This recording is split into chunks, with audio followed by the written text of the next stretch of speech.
Philadelphia. I'm Bruce Buffer. It's time for the Anthony Gorgano Show. Oh, good morning. Sorry, my Rite Aid allergies were bothering me, so I'm scratching my eyeballs with a fork. Good morning, everybody. Happy Tuesday to all across the Delaware Valley. This is the Anthony Gargano Show. We're brought to you by Rite Aid. Thank you, Rite Aid. Waiting for that Rite Aid meds to kick in on this Tuesday morning, June the 11th.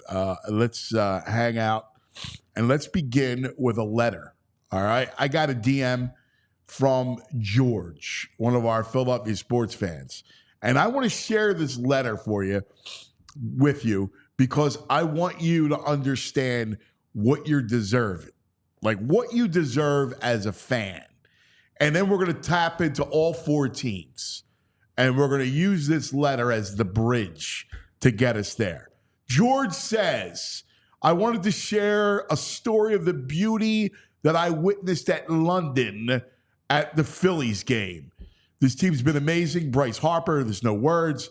I want to share the feeling all throughout London of camaraderie, of community, and most of all, love.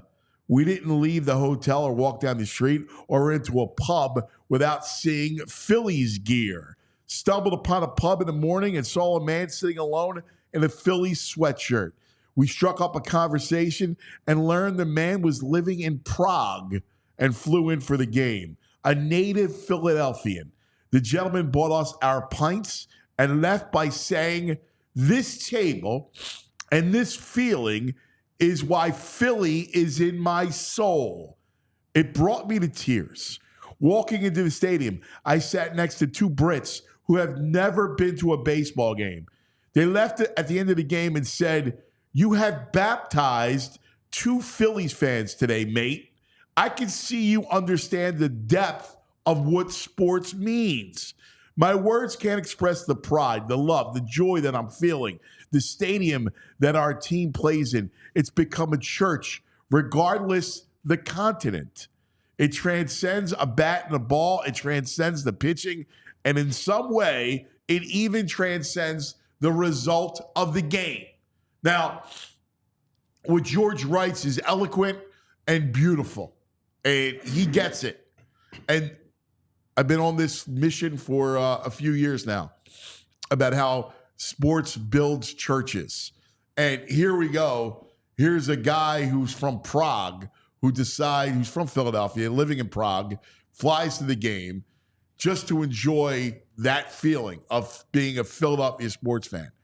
And everyone somehow innately gets it. Everybody among us feels the need to be a part of it, to be a part of something, to connect with other people. And in the end, it is about connection.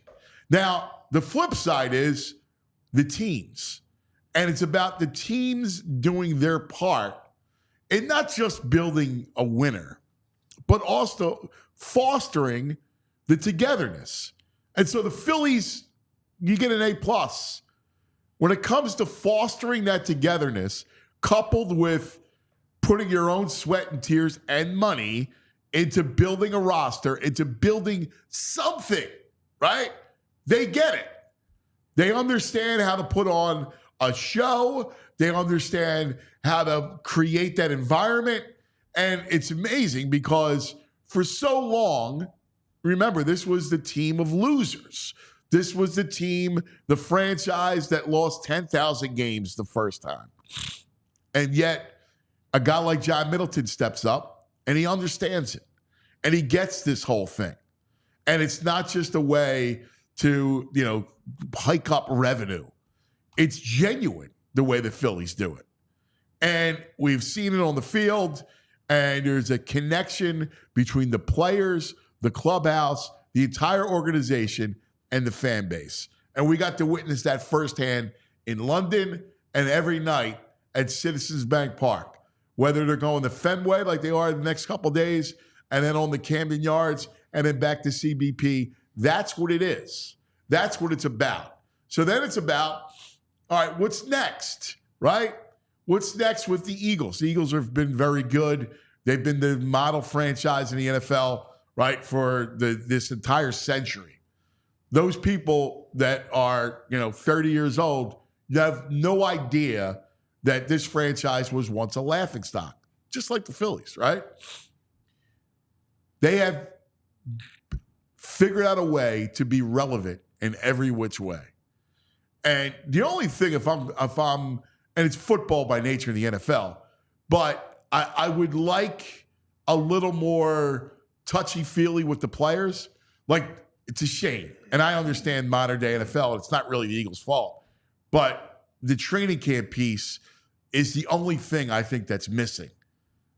But having training camp at NovaCare, it makes a lot of sense, right? It's probably smart.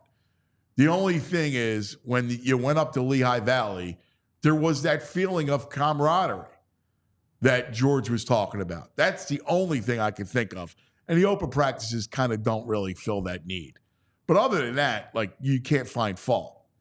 Sixers and Flyers, they just need to figure out, on the court and on the ice, like, what we're doing. And that leads us to the burning questions.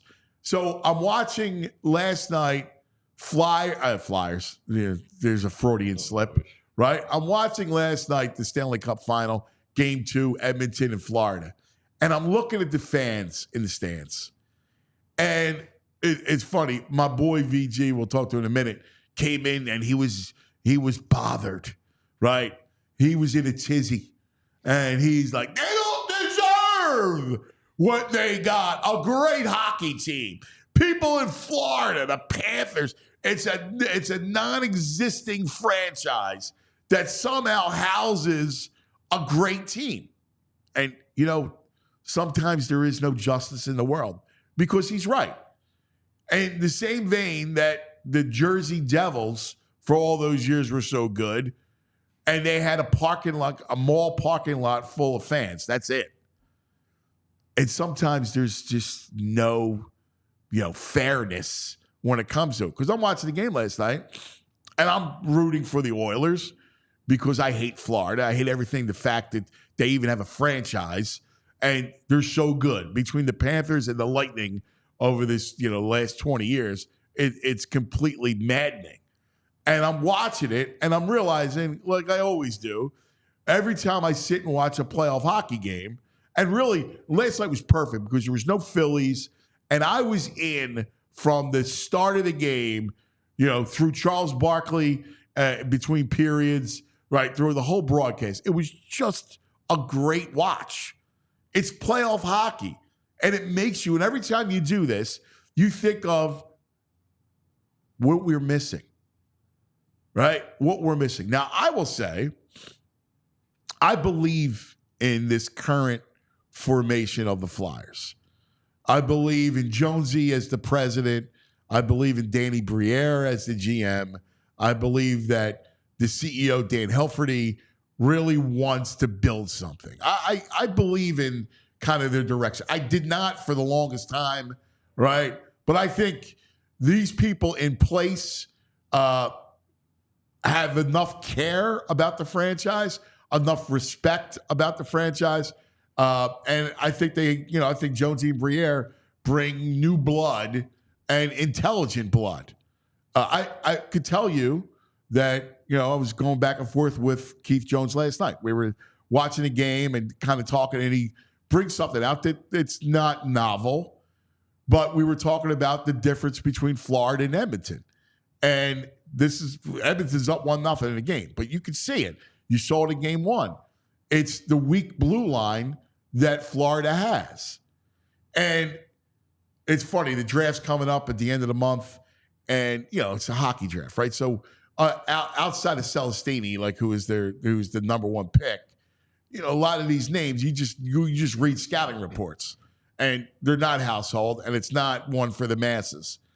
But the unsexy way, but the smart way to build it, as much as they need skill, and we know about Michkov and when he's coming, but they gotta build a sound defense. They got to start at a blue line. So, like, one of the things that you're going to have to do that Carter Yemichuk, could be there when they pick, is it maybe a kid that can help solidify. Like, you got to be able to build the blue line, build the core. It's like in football, building, a defensive line and an offensive line. Like, you got to start inside and you build inside out. And as much as I'm dying to see Connor McDavid fly up and down the ice, or Barkov fly up and down the ice wearing an orange and a black, you got to start by building a really solid blue line, because that kind of core depth is going to what makes you win. And so I kind of want to go through all 4 teams today in the burning questions to really try to kind of give us what we deserve. What George wrote about London and just the pride that he feels, this town deserves it, right? Justice says it. As much as I hate the Celtics, those people in Boston, they're basketball fans, right? Like, if we're looking at justice, they're sports fans. I don't know about who's the Dallas Mavericks and Dallas in basketball. I know that Dallas loves football, right? I get it. But this town is a 4 for 4, 5 for 5, if you're going to take it literally with the Union, and this town deserves it. So let's figure out a way to get there. It's popping off, brought to you by Olipop, your soda that's good for you. Soda that tastes good, that you don't even realize it's good for you, and it's good for VG's gut. Good morning, boys. JP, John Zapata. What do you say, pal? How we feeling, guys? Well, this guy. I love VG's energy today, by the way. Greg Caputo, VG. And this is why I love the fandoms, because you and I were talking about this. Having started my career as a journalist, I walk a tightrope, right? Like, obviously, I channel my inner 12-year-old and go with the 4 for 4 thing, right? But there's always a part of me still that divorces it a little bit, just to, for professional sakes. Yep. Where you come full bore. Yeah. Right? I don't have to worry about that. Fandom, right? This is what it's about. And you were pissed off this morning watching that game last night. Just watching the game, watching ESPN, I'm highly irritated. Like, that was a great game last night. The hype going into it, the broadcast, the fact that the Flyers can't sniff that and haven't sniffed that in, I don't know, 20 years? I forget the one Boston. 2010. Yeah, I mean, 14 years, all right. But even that 10 was such a and random you can't even stroke count of luck. the couple years later, remember the first round against the Penguins, which was really exciting, the whole thing, but you can't even count that. Yeah. So I'm watching the Mavericks in the finals. I'm watching the Florida Panthers in the finals. And how do you not get so frustrated? Our arena teams, our hockey team and our basketball team, they just stink. The management stinks. The ownership's defunct. It's so frustrating. We have nothing going on, and all we have is hope. We have hope that Morey's going to do this. We have to have hope in Jonesy. I mean, we don't have anything tangible. We got Michkov, but he plays in Russia. No one's seen him play on North America. Who knows what he's going to be like? He's a couple years away. Oh my God! I don't know, dude. Well, here's the thing. It's not. Will you agree? What? No. I feel it because I feel what you're feeling, but I felt this towards basketball in the NBA. Watching this playoffs, the NBA playoffs, watching the Sixers get eliminated, I go down those rabbit holes, and I think back to those process years, and I think about how we got to this point, and it is extremely frustrating. Listen, the process years, without a doubt, were mismanaged. Like, there was a couple of major mistakes that could have changed the fortunes, right? Jimmy Butler was a huge one. Markelle Fultz was a huge one. Okafor, like, there was a couple things, and even though that draft was kind of it was basically doomed from the beginning. Because I know we all look at the draft picks. But hold on, real quick. But right now, you can't change what happened. So VG's frustrated right now, but you can't change. You got to deal with today moving forward. Yeah, and today it's the same story. They need time. It's coming. It's coming. Here it comes. Hope. I'm out of hope, man. My bucket of hope is empty. You got empty. no hope left? I don't know. I'm kind of empty, and my chai tea ain't taking the edge off today. It's like, come on, man. It's so miserable. Someone missed his gummy this morning. Yeah, man. It's so miserable. It's like, how much time? And then we get Carter Hart. Are you kidding me with that situation? It's like, you just can't buy it. When you think about it, right? Any luck with these two franchises? No. The luck has been bad luck, right? With Flyers and Sixers. Sixers have run into some bad luck, too. And so when you look at the Flyers, right, the Carter Hart situation, my God. I mean, you want to talk about disaster. Disaster. Like, you just couldn't have, you and I write scripts. Yeah. Who's going to write that into a script as they finally get a goalie who seems like he's going to be half decent for 10 years? Right. And he's a creep. And the He's a guy you creep. traded away for Brizgalov Yes, and a of terrible course. contract is about to win aStanley Cup. I know. And now by it's the we way, have to swallow. plays ridiculous in game Oh, one. my God. Even last night, a couple testers at the end, like, Yes. he showed up. Bob showed up. In the same way, Drew Holiday was the best player on the floor in game one of the finals. It is Bob painful being a means Phillies sports saves. fan. Right? Bob means saves. It's unbelievable. Bob means cups. Like, what? Are you kidding me? Like, Bobrovsky, and they're chanting last night, Bobby. Yeah. This is their third cup final. They've been around since 93. Our suffering goes 20 years before that. The suffering, really. I mean, if you go back in the history of the franchise, right after the two cups, they're back in it looking for the hat trick, and they run to lose to the Montreal. Canadians, right? And then they run into the Islanders dynasty, and then they run into the Oilers dynasty, right? And then Lindros is basically, his career is filled with unlucky, right? I mean, the concussion. His parents not getting along with Bobby Clark. Right, Like, you like- got to be kidding. Our superstar, our transcendent generational superstar. Right, like His family's in a petty Like, argument with our GM. When you go through the history, and it's the only way to do this, right? Because we need to purge these thoughts. Yeah. But to go through it, when you're looking at Lindros, just so you know, right? It was Gretzky, it was Lemieux, and he was the next one. There was the great one, there was the kid, and there was the next one. And Lindros was the next one. And here's the thing. He was that good. He was. He was that good. But all those circumstances preclude them from really taking advantage of. Runs into a good Red Wings team. The Devils were good in the late 90s, too. There's just so can't catch much. any luck, man. There's that, but there's so much off-ice drama, and he never had anyone protecting him. He was our star and our goon at the same time for the most part. Like Andrew and I's age bracket, like, we're obviously frustrated, but like, you guys have dealt through so much more. And I feel for because you guys, when you think about it again, if you're 30 years old, you think life's, bowl of cherries. Like you're loving it, right? You go to the Eagles and I know, Phillies. Eagles were good, yeah, and Phillies, yeah. Right? Like, I mean, really. I mean, you had a little down period with the Phillies between the two runs, but It wasn't as bad as like the later part of the 80s, the 90s. Well, that's the point. Like our formative years, the Phillies stink. Yeah. Right? Like from 84 to 99, like those 15 years, Yeah, the that's one why year, people 93. celebrate 93. Yeah. They celebrate 93 because it was a blip. Right? It was it came out of nowhere and then it went away as quick as it happened. It's almost like the Iverson blip. Was that 2001? Yes. I mean, same blip. I mean, their generation hasn't had it great with the Flyers and Sixers. Those two franchises transcend generations. They just stink.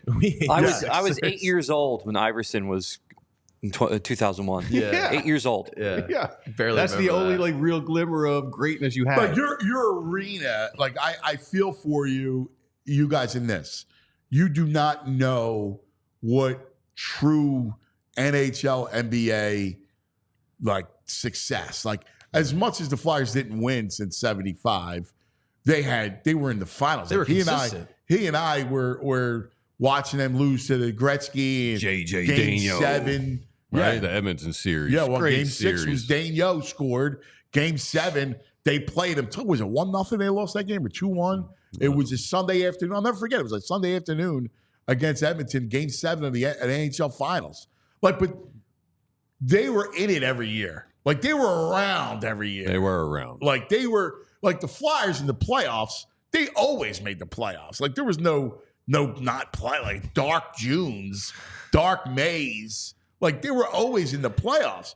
And the Sixers, through the 80s were relevant, right? Like, the Sixers were, there was the Lakers, it was the Celtics, and it was the Sixers. Yeah.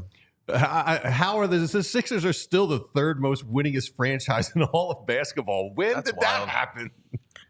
Well, when you've been around. The 70s, the 60s? 80s. I mean, the 80s. They were. Ed Wright says, if you're a fan of franchise crippling moves, the Sixers are the Michael Jordan you're looking for. Yeah. I mean, no, and now we enter an off season. Now, I got these burning questions, right? Okay. So, since Eddie brought it up, let's begin with the Sixers, all right, when it comes to the burning questions. So, the obvious move is to sign Paul George. Mm-hmm. And judging by the vomit sounds, I get where you guys are at. But the obvious move is because it doesn't cost you anything. Yes. Right? You get a guy who is actually extremely talented ball player, right? When you look at it on the surface, I mean, he could extend the floor, he could score, shoot threes, he could D up. He looks like a perfect fit with Maxine and Embiid. Now, when you go a little further, you see the warts. Playoff PT, right? Good name. Which is what he's giving you in the playoffs, right? Yeah. Shrinking. Like he's so delusional that he wants his number retired with the Clippers and the Pacers. Let's bring him here. It's perfect fit. Like he's completely delusional to the fact that like these teams like Indiana, he wants his jersey retired in Indiana. Meanwhile, he spurned Indiana. Indiana hates him, right? Like why? What are you crazy? Who even thinks about that while you're still playing, while your career's still going on? By the way, when you have it won and people call you playoff PP, right? So what does Joel Embiid and Tyrese Maxey need the most? They need somebody that could show them how to win. Yes. Right? Like, and we've seen this before. In 1983, Julius Erving, Andrew Toney, Maurice Cheeks, Bobby Jones, they need someone to show them how to win. And then comes Moses, right? Like, he was the guy, that missing piece, and he comes in, and they were so good that they learned how to win. The problem with Paul George is, and it's great that it doesn't cost you anything, is he going to help you win? Not help you be really good, but help you win. The other, and that's the curse. Like there is, I don't know, maybe the process is cursed. Ugh. And the fact that karma says you can't lose on purpose to reset because karma will always come back to bite you in the ass. So here they are. This was supposed to be a banner summer, right? Like you see Siakam, there was going to be all these guys available. And you look around and you're looking at playoff PP. And again, he's a great ball player. And on its surface, it would make sense for Morey because you don't have to trade anything for him. To just slot him in and build around those three. Now, you have issues with cap and fill out the rest of the roster, but that's your biggest choice. Here's your other choice. Go trade for Jimmy Butler. Now, do you want to give up assets for Jimmy Butler? And as much as we love Jimmy Butler is also a guy that's not going to play in the regular season. Mm-mm. So you already got Embiid, who's not going to play 80 games, right? So now you couple that with Jimmy Butler, an aging Jimmy Butler. So what are you, the fourth seed, the third seed come playoff time? And then you got to hope that Jimmy's got, next spring left in his legs. I may lean Butler. I don't even want to say that. I have a pick between the two. And then it goes back to, what are my other options? If I'm Daryl Morey, can I get creative? And can I pull off some sort of move? I don't know. I like Lauri Markkanen. I know it's going to cost you a ton. But Markkanen, just from an age standpoint, kind of what he does, stretch four. I mean, if I got to choose between the two, if it's the same package, I'd rather have Markkanen than Jimmy Butler, obviously. Right. I mean, you think the same package gets you both, either one? You look at how it's configured, right? How this whole thing's configured, and marketing is to me a better fill on the floor. Yeah. We've seen how the star thing just doesn't work, and I have this fear. Like, I love Paul George as a player. I've always loved Paul George, his talent. Now, what he becomes in the postseason is what he is, and that's the warts. The shame is I could see Paul George, Embiid, Maxey turning into Durant, Harden, KD. Like, we've seen these iterations of stars, and it just doesn't seem to work. When things get hard, you don't want to, do the mopey face. So you want to keep fighting and keep playing. And I agree. I see what you're saying there. I think they need to make a move, right? They need to bring someone in here. If these are the options, obviously Lauri Markkanen is my top option, but doing negotiations with Danny Ainge definitely scares the crap out of me. I like Paul George over Jimmy Butler simply because you're trying to find that third guy. You're trying to find that improver for Tobias Harris, which we all know is not that hard to find. Paul George can do that. I think that Paul George, you find another center, a backup center for Joel Embiid, that gets me more excited. But what really would get me excited, is yes, you're right. You need to find some veteran players. You can find some vet minimum deals, but I want some key role players. Guys, and when you had Devon on a couple weeks ago, he got me excited. I like some of those names he brought up, like a DeAndre Hunter type. Like, I love those type of young players who can play defense, shoot, and get some boards. Like, those are things that you really do need. Those are things that have crippled us. Like, if you looked at these past couple playoffs, like, you've had some big games from Maxey, big games from Embiid, but then you look at the rest of the starting lineup. You look at your bench; they haven't really done anything, and that's a big part of why you haven't been able to get out the second round too. Yeah, I mean, listen, Boston and the problem is Boston did it over a couple of off seasons, right? They did. The Marcus Smart trade was brilliant, right? Like, you trade Marcus Smart, and look what happens. People were killing them too for that, right? You trade Marcus Smart, you get picks back, right? So you get Drew Holiday, and you wind up getting picks that help land you Porzingis. Yeah. And now all of a sudden you go into it, and look how deep they are, right? Like, so you got not just Brown and Tatum, but White, who is a bright lights player, right? Holiday, who just is a great fit. Like, why Milwaukee would let him go is beyond me, right? Because he could do everything, and he's a great defender on top of it, right? So you have him. You got Porzingis. You got Horford, right? Right? Who, by the way, and that's a killer, and VG's losing his lunch or his breakfast, right? So you got Horford who gives you stuff. You just got, and then you got those other kids, Pritchard, that can play a little bit, Hauser, that like kind of fringe guys. But you're going 7. You got, Morey has to build a roster that you got 7 contributors, right? Yeah. And Paul Reed's not one of them. No. And the scary thing about that too, to build off of what you were just saying, and is that we don't have the time like the Celtics have. We have one season. This is the season. It. One off you season. have to make these moves. You're right, man, in the box. In one You're season. not in the box. I'll hop in. But you have one season to make these moves, and if you don't do it right this year, then what are you going to do for the next couple of seasons? It's not about the next couple of seasons. That's where you got to put that away. Put that out. You got this period of time to get it right. It's about now. It's not about the future. It's not about stockpiling picks, right? It's about what you build and put together now. Yeah. You have one chance to rescue the entire decade, to rescue all those second-round defeats. One chance this offseason. It's a scary thought. It's on you, Daryl. I can't even get into the now. Horford, how is he good except when he's here? He's stuck here. Like, we watch him. Collecting the check. It's like, so he can go back to Boston. Drew Holiday, he was here. It's like, I just can't get past the funk that these two franchises are in. Every move, and Morey, he had a sound good to us. Let's just let the contracts ride out and we'll have a clean slate.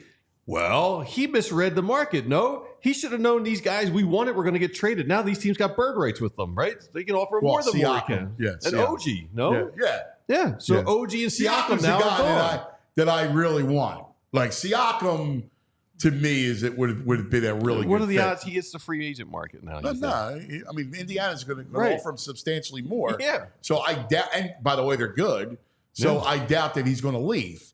And it's a shame because Siakam, who's better than Markkanen, right, is a fit next to Embiid and Maxey. You're just sound, right?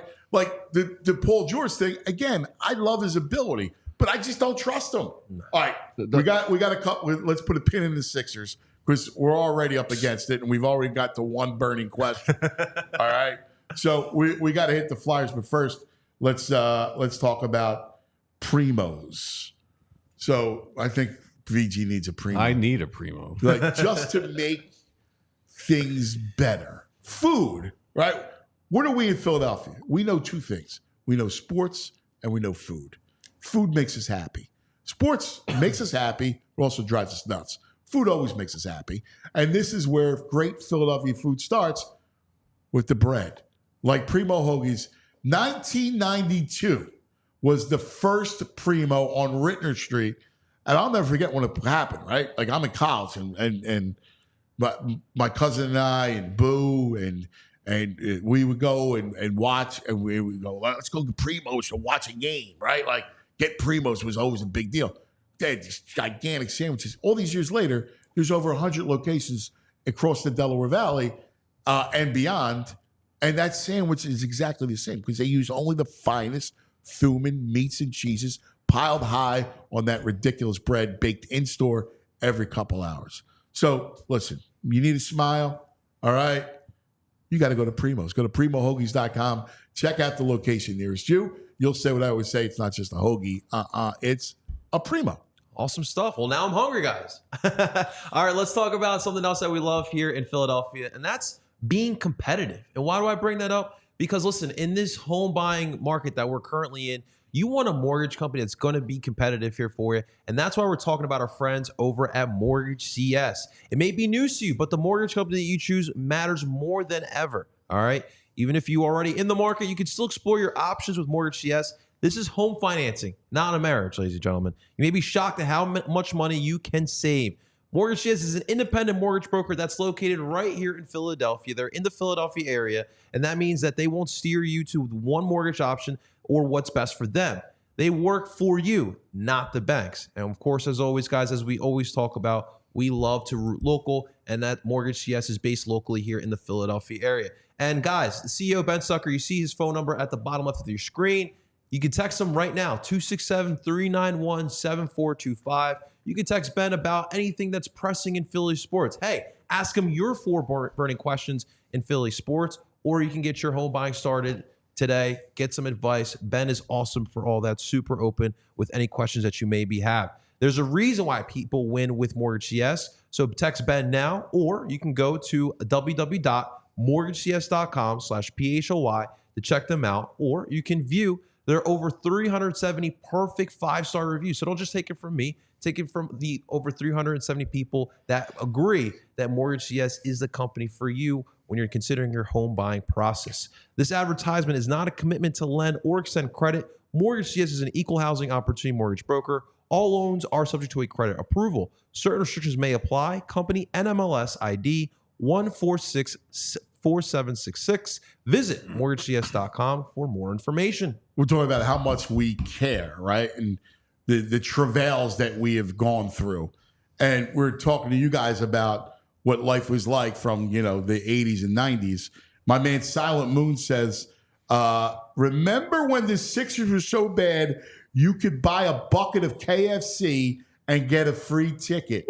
Wow, that sounds good. Do you That's remember awesome. when the Phillies were so bad, you could buy Philly Franks and get a free ticket? Yes. Oh, fabulous, Silent Moon. You're spot on, brother. Oh, that's spot on. Yes. We could get the free ticket in the Phillies Franks, in the KFC, and you get the bucket and a Sixer ticket. It's a good deal.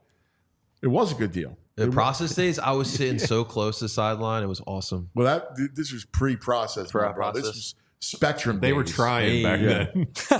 Yeah. Sounds like it. Yeah. All right. Let's get to the burning Flyers question. All right. Let's get it. Because we did Sixers. So here we have the draft coming up at the end of the month. All right. We know we have this specter of Michkov. Where do you begin this build? I gave you my impassioned plea about the blue line. And as much as it hurts, and I feel VG's pain. It's why he's adopted the Oilers, not just because of the girl with the big breasts. It's why he is so longing for playoff hockey. And I get it, man. I'm watching the game last night, and all I'm thinking about is, man, I can't wait till we have this. I miss this. It's been so long. So where do you begin to rebuild? It's already started, guys. And I know VG's not going to like this, but it's just going to take some time and some patience here for the Flyers to continue building what they're doing. Patience. And I know VG's not going to like what else I'm about to Guns say. N' Roses song. Guys, listen. With the Flyers, the rebuild's already in process, right? I think this past year, in year 2, what they did was set that culture within that locker room. And you saw it. You saw the way that they played much better defensively. They had one of the best power play kills in the league. That's all effort and hard work that they were doing there. So I think with this team, they're in this draft, you have that big board, right? You draft best available and continue adding pieces. The high-end talent is going to eventually come. I mean, we're talking about blue line, right? I love the development that Travis Sanheim did. Travis Sanheim went from a bad contract to one of the toughest mother effers in that locker room. Cam York went from a guy who we didn't know. I like Cam York. We didn't know who he was before the season. I do like Cam York. I'll give you that.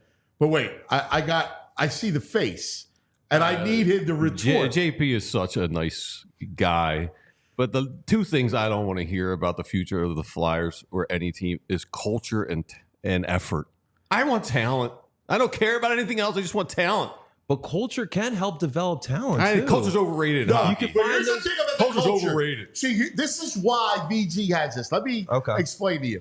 The reason why VG gives you the culture bah humbug is because forever the Flyers had culture. Yes. Forever. They did. And the Flyers had muckers and grinders. Yeah. Yes, muckers and grinders. And that was the culture. And you know what that culture won? Guata. That's right.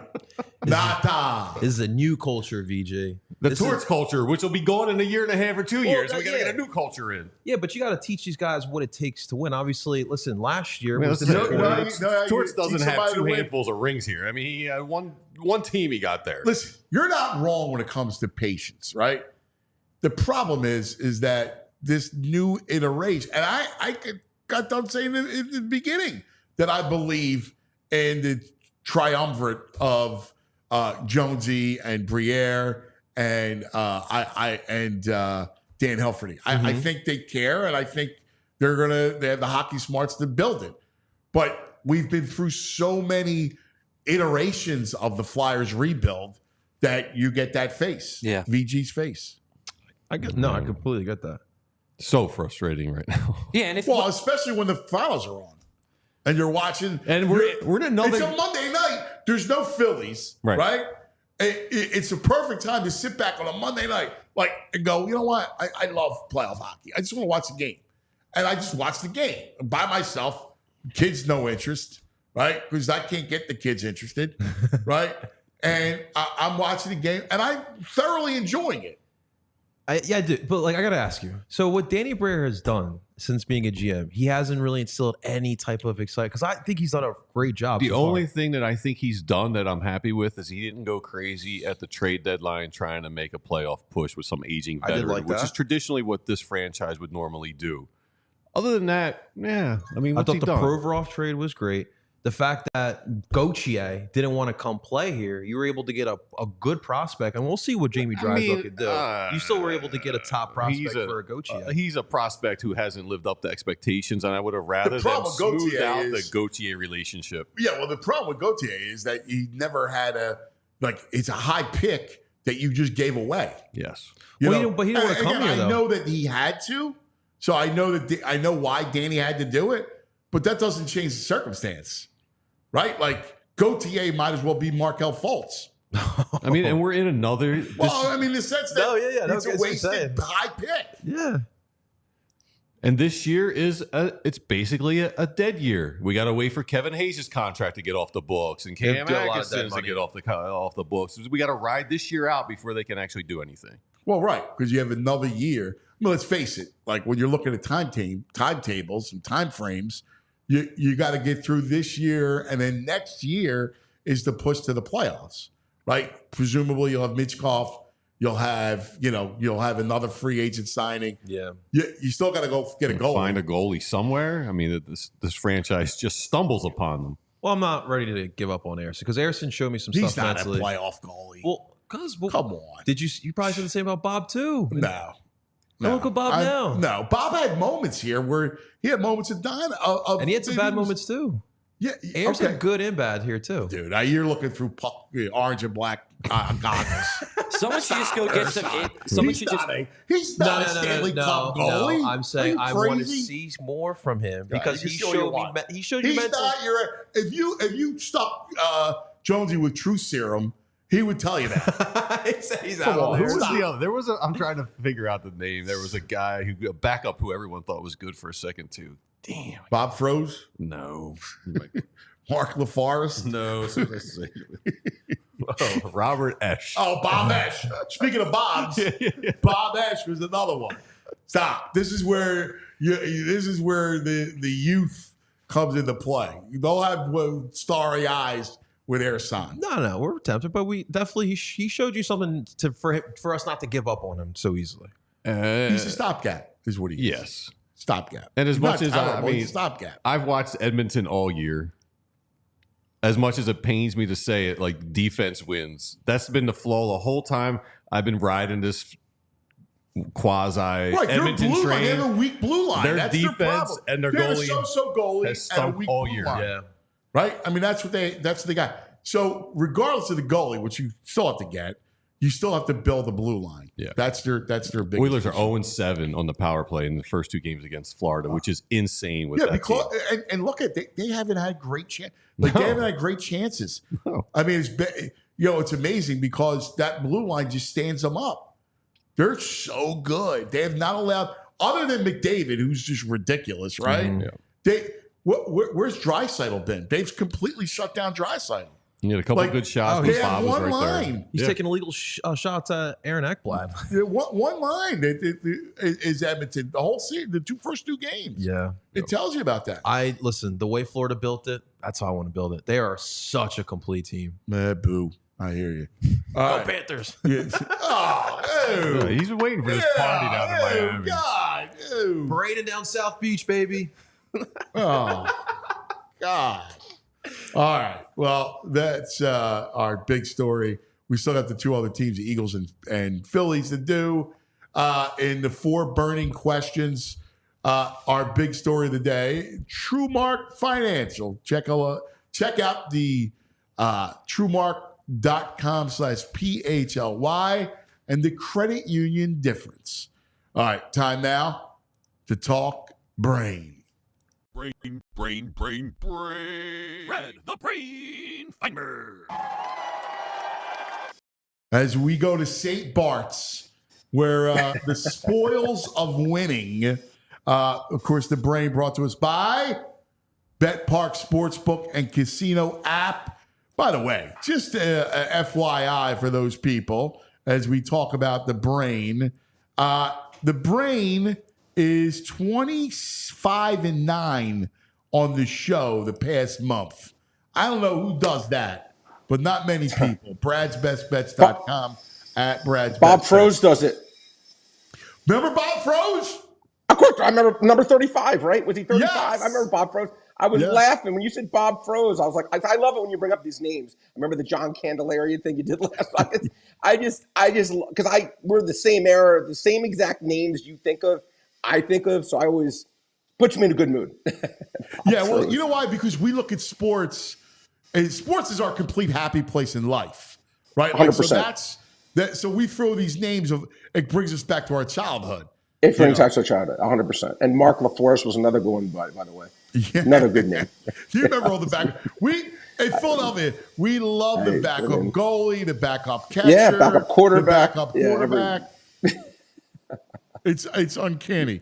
All right, you're right. Edmonton can't win, brain. Yeah, listen, I got to tell you, Anthony, it's funny. Before the series, you asked me what I thought, and I said I thought that the series price, I was a little surprised at all the money coming in Florida, the professional money as well, not just the recreational money, everything. And I was surprised, but look, game one, I was there. I actually thought Edmonton was the better team, and the goalie stole it. But yesterday, was just a complete, in my opinion, takedown of Edmonton. And I heard you talking about what you were saying. Looks like Edmonton, yeah, they're obviously they have that amazing line with those amazing players, but outside of that, again, defensively not stalwart, goalie not a stalwart. Florida looks like the better team. Obviously, short series, things can change, but yeah, it looks like they're in. Let me ask you a question, Anthony. If I said to you right now, Dallas comes back or Edmonton comes back, you just have to put your shekels down in one place. Where you going? Wow. I made you do it. I'm making you do it. Because it's hockey and it can change on a dime, I go Oilers.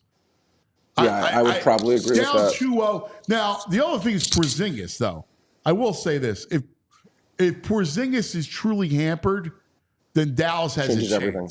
Because all you got to everything. do is win tonight, 2-1, and if Porzingis can't contribute. If Porzingis can play and he's not hampered by the calf, then for the rest of the series, then I don't see how Dallas comes back. Yeah, no, we're on the same page. We're on the same page. We see it the same way. But yeah, listen, credit to the Panthers. But again, still only 2 games down. And as you said, Anthony, about hockey, hockey is one of those sports where you never know until the 4 games are gone. The only thing that scares me about and why I don't think Edmonton can win is it goes back to the blue line, right? Like Florida's just so good defensively and Edmonton's not, right? So Florida can wait you out. Like they've shut down their second line. No, it's been impressive. Look, I give them credit. They shut down no one has shut down their power play, Anthony. Yeah. Right? I know. And they've stoned it, which again, I don't know. Yeah, obviously good players. Must be a good system what they're doing tactician wise to stop a power play that really no one's been able to stop all season. I mean, weren't they like in the close to the mid-20s in success rate, Edmonton, at one point? During the power play, which is ridiculous. It just shows you how dominant those 2 players are. But look, credit to the Panthers. They're halfway there. But look, as we know, Anthony, in my opinion, the hardest journey is winning those 16 games in the Stanley Cup. It's so hard to do. Obviously, going into the barn in Edmonton, it's going to be a raucous crowd. And look, just like you said about Dallas, if Edmonton can win a game, it's 2-1. Obviously, the opinions probably can change pretty quickly. But right now, Florida does look like the better team for sure. All right. I want to have some fun because yesterday I saw passing yards. This is the fun stuff for me that you could bet on the most regular season passing yards for quarterbacks, right? So you have passing yards, rushing yards, and receiving yards. So let's examine this for a second, all right? Sure. So Mahomes is the favorite, 5-1, followed by C.J. Stroud, Dak Prescott, and Jared Goff, both plus 750. 7.5. Yeah. Burrow and Tua, 8-1. Stafford, 12-1. So let's examine kind of like where we're at here. Mahomes, no. Yeah, no. Right off the No, bat. Mahomes is a no for me. No, for many reasons. The odds aren't high enough. He wasn't even. I don't think he was even that high last year. No, Mahomes. I don't. Yeah, they don't. He wasn't even a guy I would be considering, to be honest. Out of the names you listed, Anthony, and again, I did my research. C.J. Stroud pops out because of the receiving cord.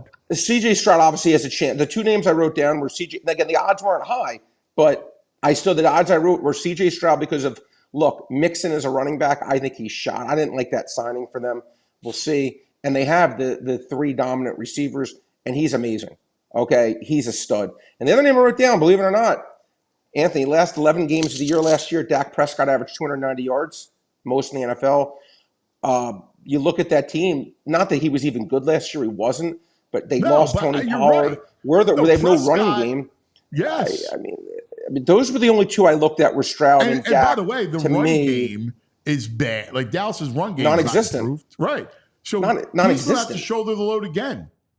Exactly. And again, look, these bets are I don't tell anyone here. These bets are very, very hard to win, right? It's like winning MVP, but only one person can win it.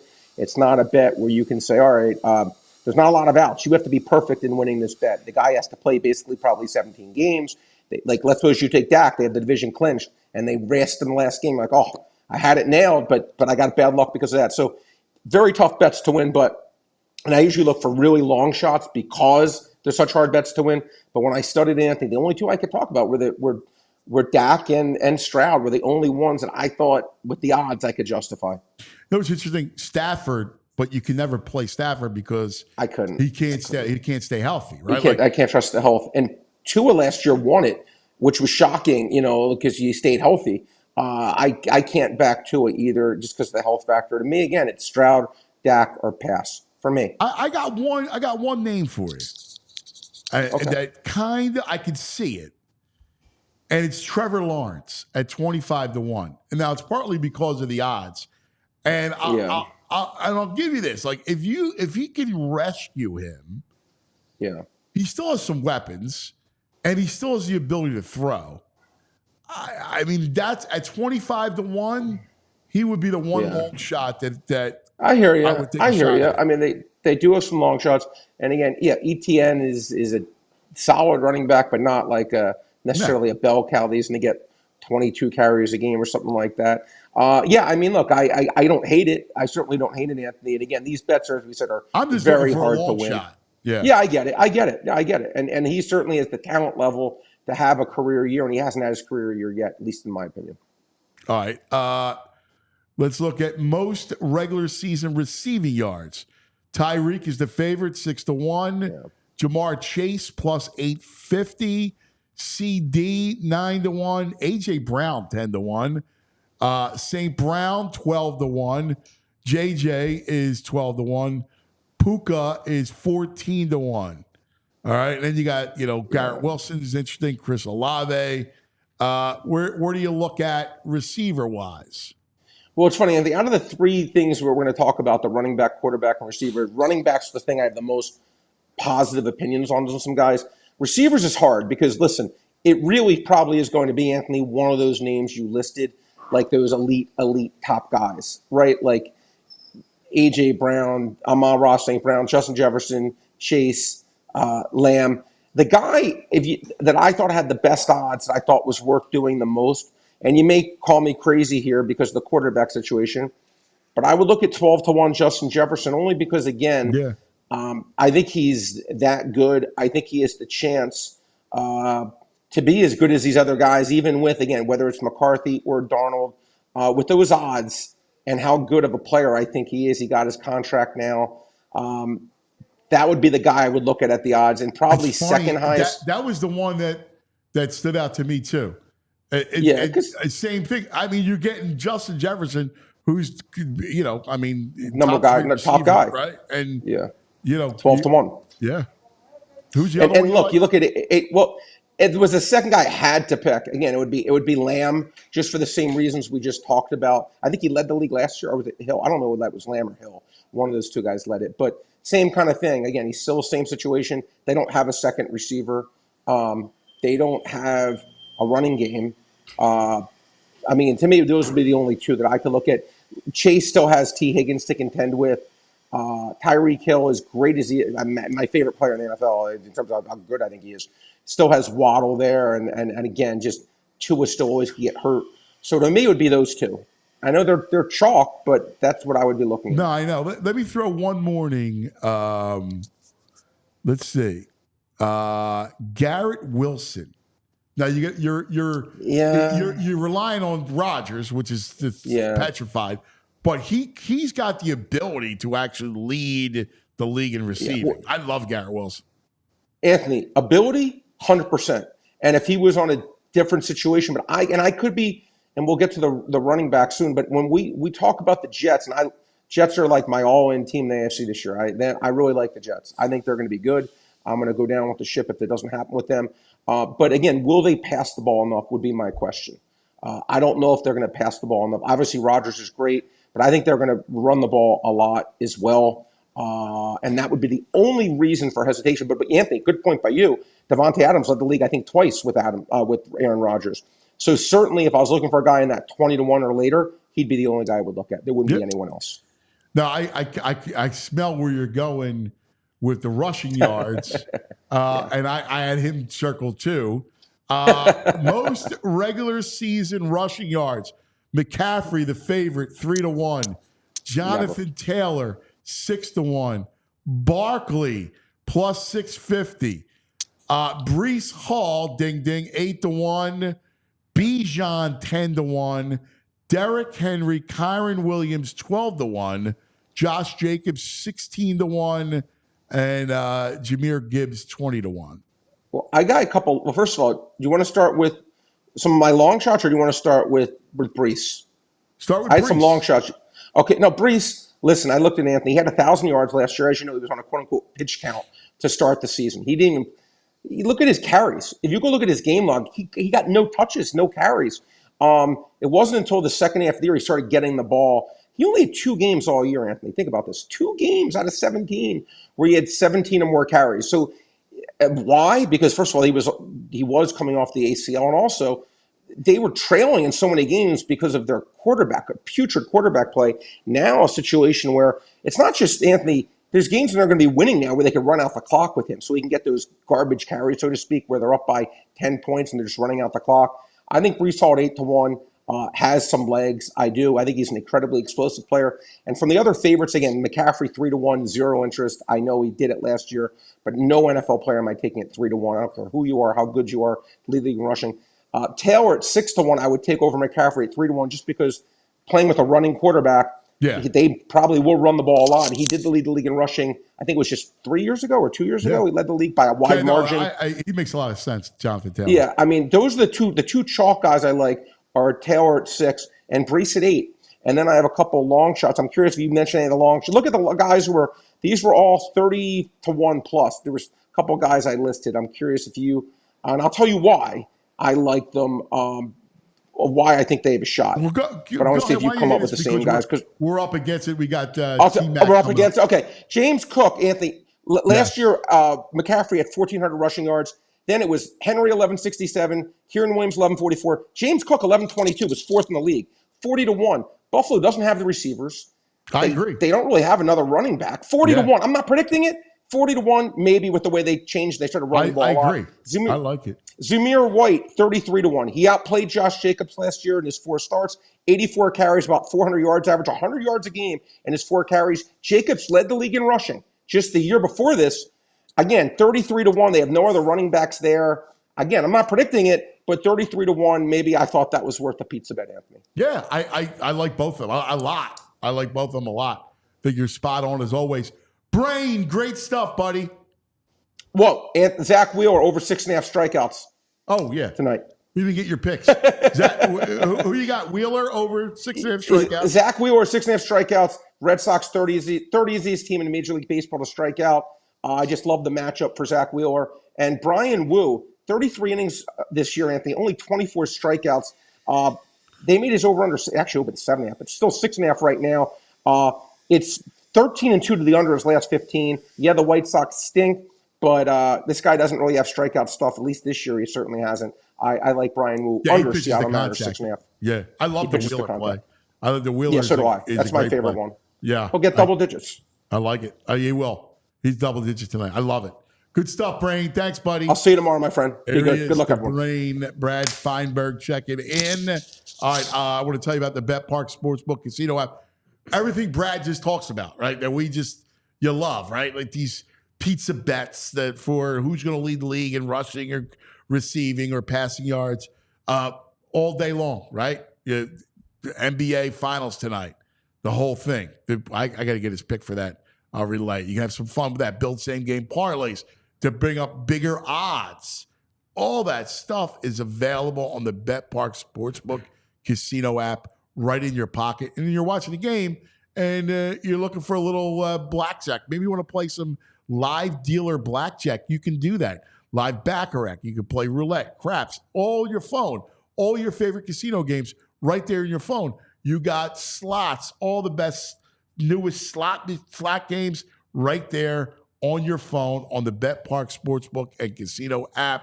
It's just a boatload of fun, man. You got to check it out. And if you can't, and if you're looking for some real live entertainment, the casino experience at Parks Casino in Bensalem is the best. All right, high quality entertainment, incredible dining, and then of course all the casino games, and then the sports book is tremendous. So they got you covered. either on location, the Park Sportsbook and Casino in Ben Salem, or right there on your phone. You got to be 21. You got to be PA. You got to be in PA, New Jersey, Maryland, Ohio. Gambling problem, call 1-800-GAMBLER. JP. Awesome stuff. All right, guys. Now let's talk real quick. You guys already know my favorite soda out there. It's that Olipop, ladies and gentlemen, as VG's drinking the lemon lime here on this beautiful Tuesday morning. Last night, actually, guys, for dinner, I did a little takeout. And we did a little Mediterranean platters, and my fiance was like, "Yeah, let's get some Coca-Cola." I was like, "Babe, we got an Acme right here. There's Olipop in there. Let's go get some Olipop instead of doing some other soda." So we got some Olipop with our Mediterranean platters. It was phenomenal. My dinner was perfect because of that. And so I want to tell you guys a little bit more about Olipop because, guys, in this day and age, we're still looking for that classic soda taste, but we're trying to be a little more healthy, and that's where Olipop comes into play. It has the benefits of plant-based fibers, prebiotics, and other botanical ingredients that supports that gut health. And it only has 2 to 5 grams of sugar with 9 grams of fiber. Guys, you cannot beat that. And the best part about it is you can find it over 30,000 different retailers nationwide, including our favorite Wawa. Of course, you can also find it at Target, Sprouts, Wegmans, ShopRite, and of course, you can even get delivered at late night with Go Puff. But as always, guys, we have you covered with that promo code. Because if you use the promo code PHLY20 here today, you'll get 20% off. That's right, 20% off your next Olipop order. However, though, this discount only applies to one-time orders, not to subscription orders. Olipop is sold online at drinkolipop.com, and you can also find it on Amazon. So, guys, for dinner tonight, consider choosing an Olipop. All right, thanks, JP. Very excited our next guest. We've been living this incredible summer of love with the Phillies. And what a weekend it was. The Phillies taking over London and the UK and all of Europe. He was there firsthand. Let's get to him. The great Tom McCarthy. T-Mac, good morning, buddy. Hey, man, how you doing?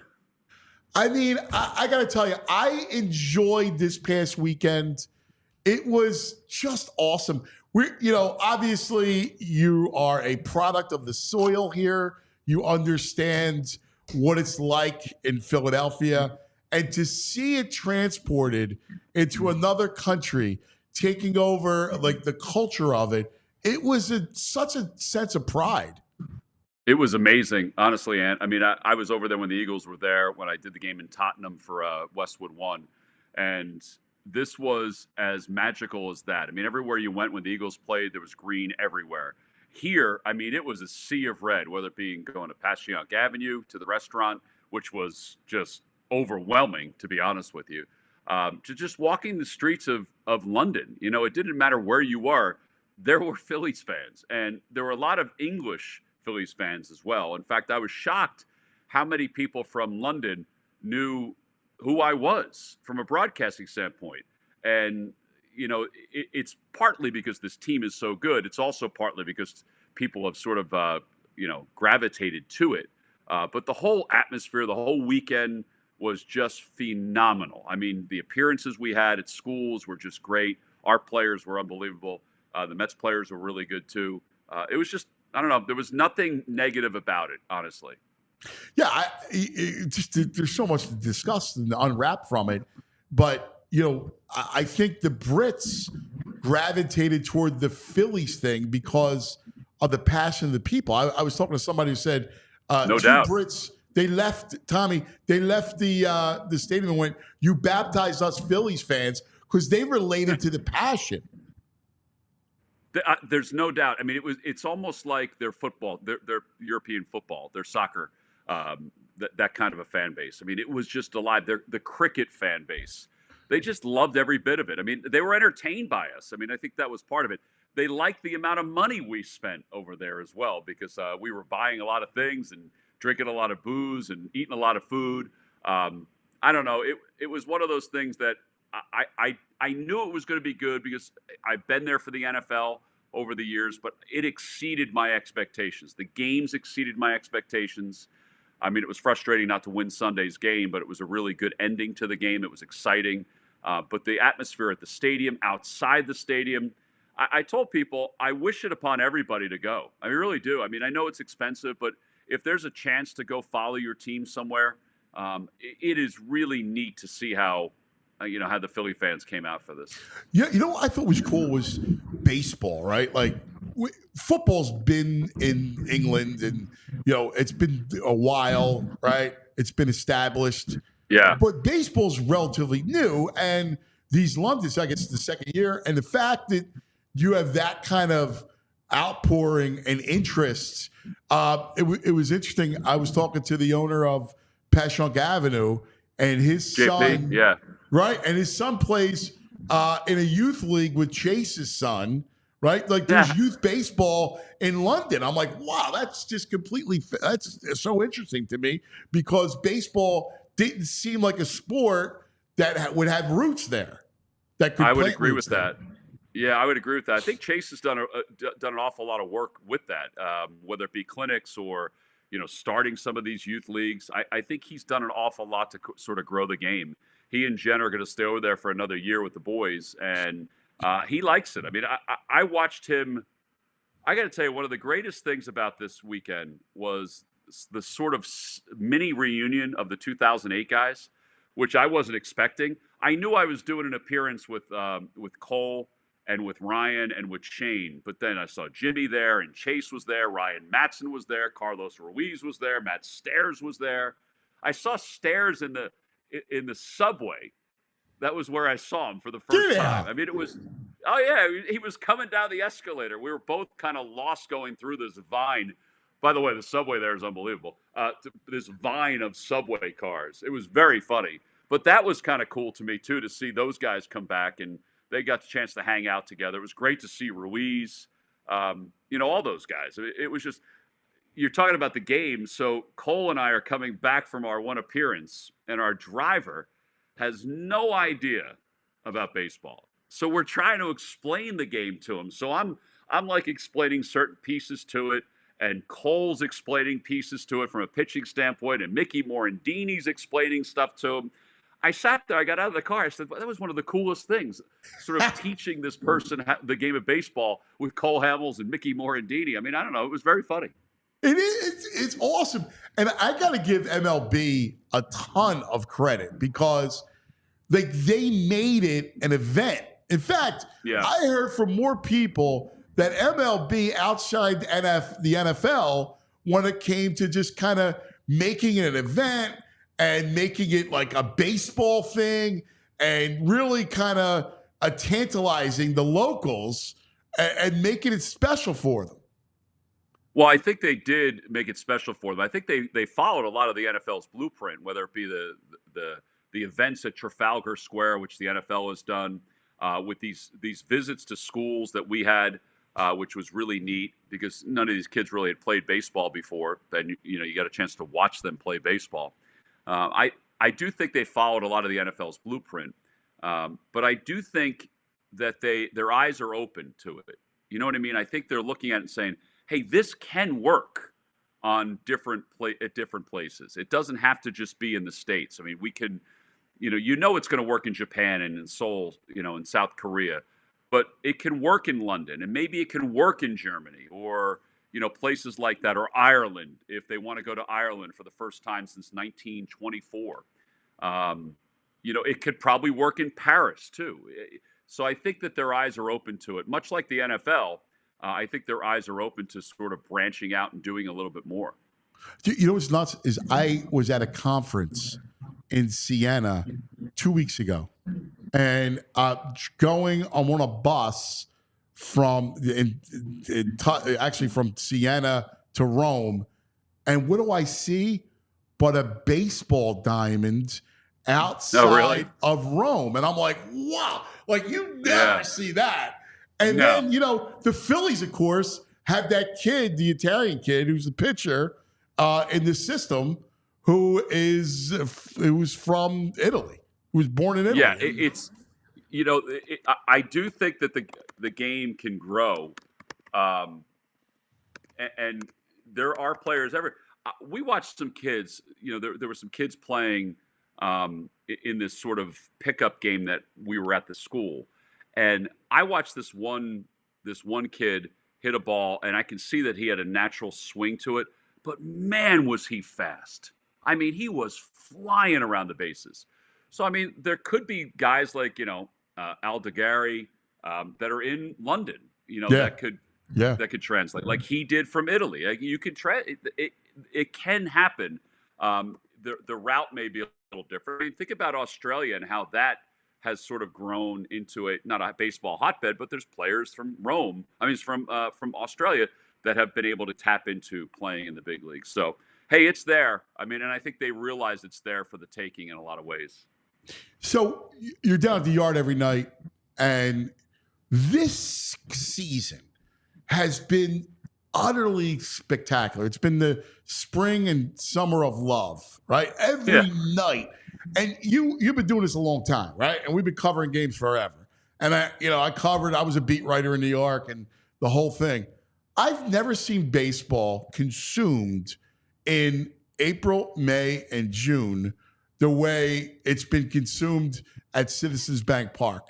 The level of playoff kind of atmosphere and cheering and what is it, Tommy? Because it feels like October 2 years ago or less. Well, I think that and I think that's where it's coming from, Ant. I mean, I think it's coming from those 2 years.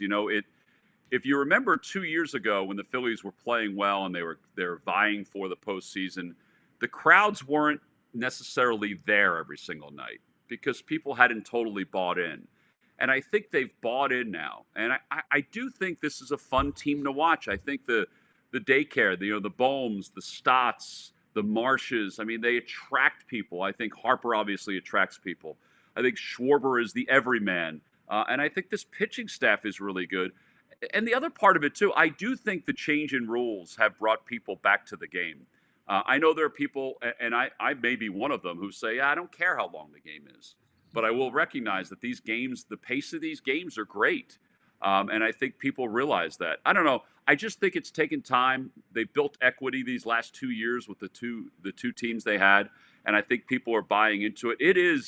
It's a lot like it was in 08, 09, and 10, and 11 at the ballpark. There's that atmosphere. And I've always said that you cannot find a place better than Citizens Bank Park when it is filled to capacity. It doesn't matter if it's April, May, or October. You can't find a better facility than this place. Listen, I'm with you. I think it surpassed that 07 to 11 run. It's the energy. It may have. The energy, like Tommy Mack. I was with the Yankees in the 90s. And, I'm at Yankee Stadium, the old Yankee Stadium. And, I mean, listen, you went on a Sunday afternoon in the summer, and it was packed, and it was a sellout, and there was energy. But this energy is even more. It's like on steroids. I can't explain it. No doubt. And the other part of it, too, is that, it is lending itself to the success of this team. I mean, you ask any of the players, I mean, they're feeding off of it. I mean, beyond the fact that they're 27-10, they're 27-10 at home.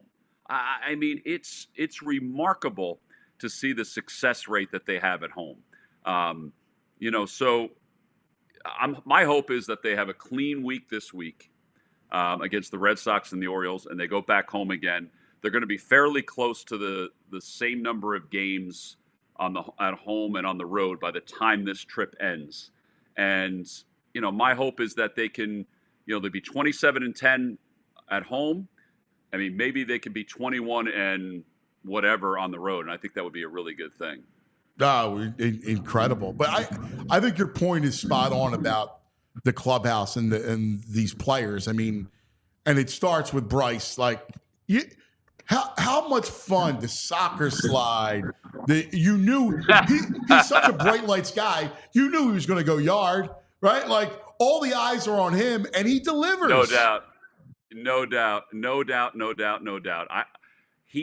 I said to him, I told him, I texted with him after the game. I said, you're amazing. I said, you understand the moment better than most people do. And it's remarkable. And where we were sitting, we didn't see the slide, but I was listening to my son because he was doing the Mets game. So I was listening to his call, and he called the slide. And I had to go back and watch the video to see what he actually did. And, the Victus bat that he was using with the Fanatic, and in the Scotland Yard outfit. The whole thing. He gets it. He just understands it, and he puts a lot of the attention on himself and takes it away from everybody else, and because he thrives on it. And he told me, he goes, I just like the fun of it. It's just fun to be part of something like that. And it was great. It's uncanny. Like, we were ranking the free agents that have come through the town, and whether it's a free agent or a trade, like Moses was a trade, even though it was a real free agent signing. And T.O., and you can go through all of them, Pete Rose. Mm-hmm. Bryce is number one. For the longevity of it, for the fact that he's a true superstar who freaking embraces this thing every which way. I never thought I would see a guy like him who gets it from every angle, and it's genuine. It's not pandering. It's real. No doubt. I agree with that.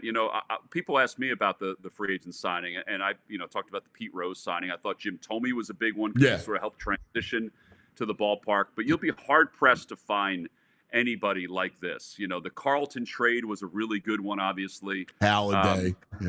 Halladay trade. But this signing for him to come to Philadelphia, because he brought people with him as time wore on. He brought the Zach Wheelers with him. He brought the Kyle Schwarbers and the Trey Turners, the Nick Castellanos. I mean, he brought those guys with him. So the impact he's had has been. I remember the first couple of years, Ant, when people were asking me about Harper, I said, "Hey, man, Harper's the least of our problems. Like, he's done everything we've asked him to do.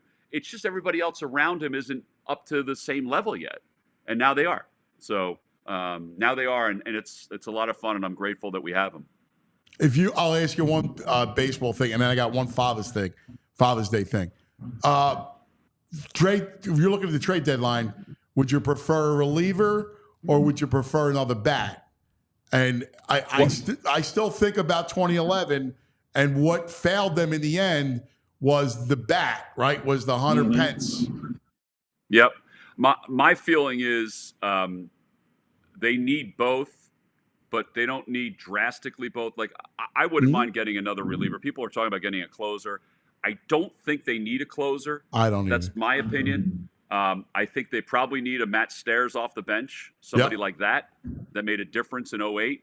Somebody like Greg Dobbs, who made a difference, even though he was with the team, at the start of the season. Somebody off the bench like that. Could they use another outfielder?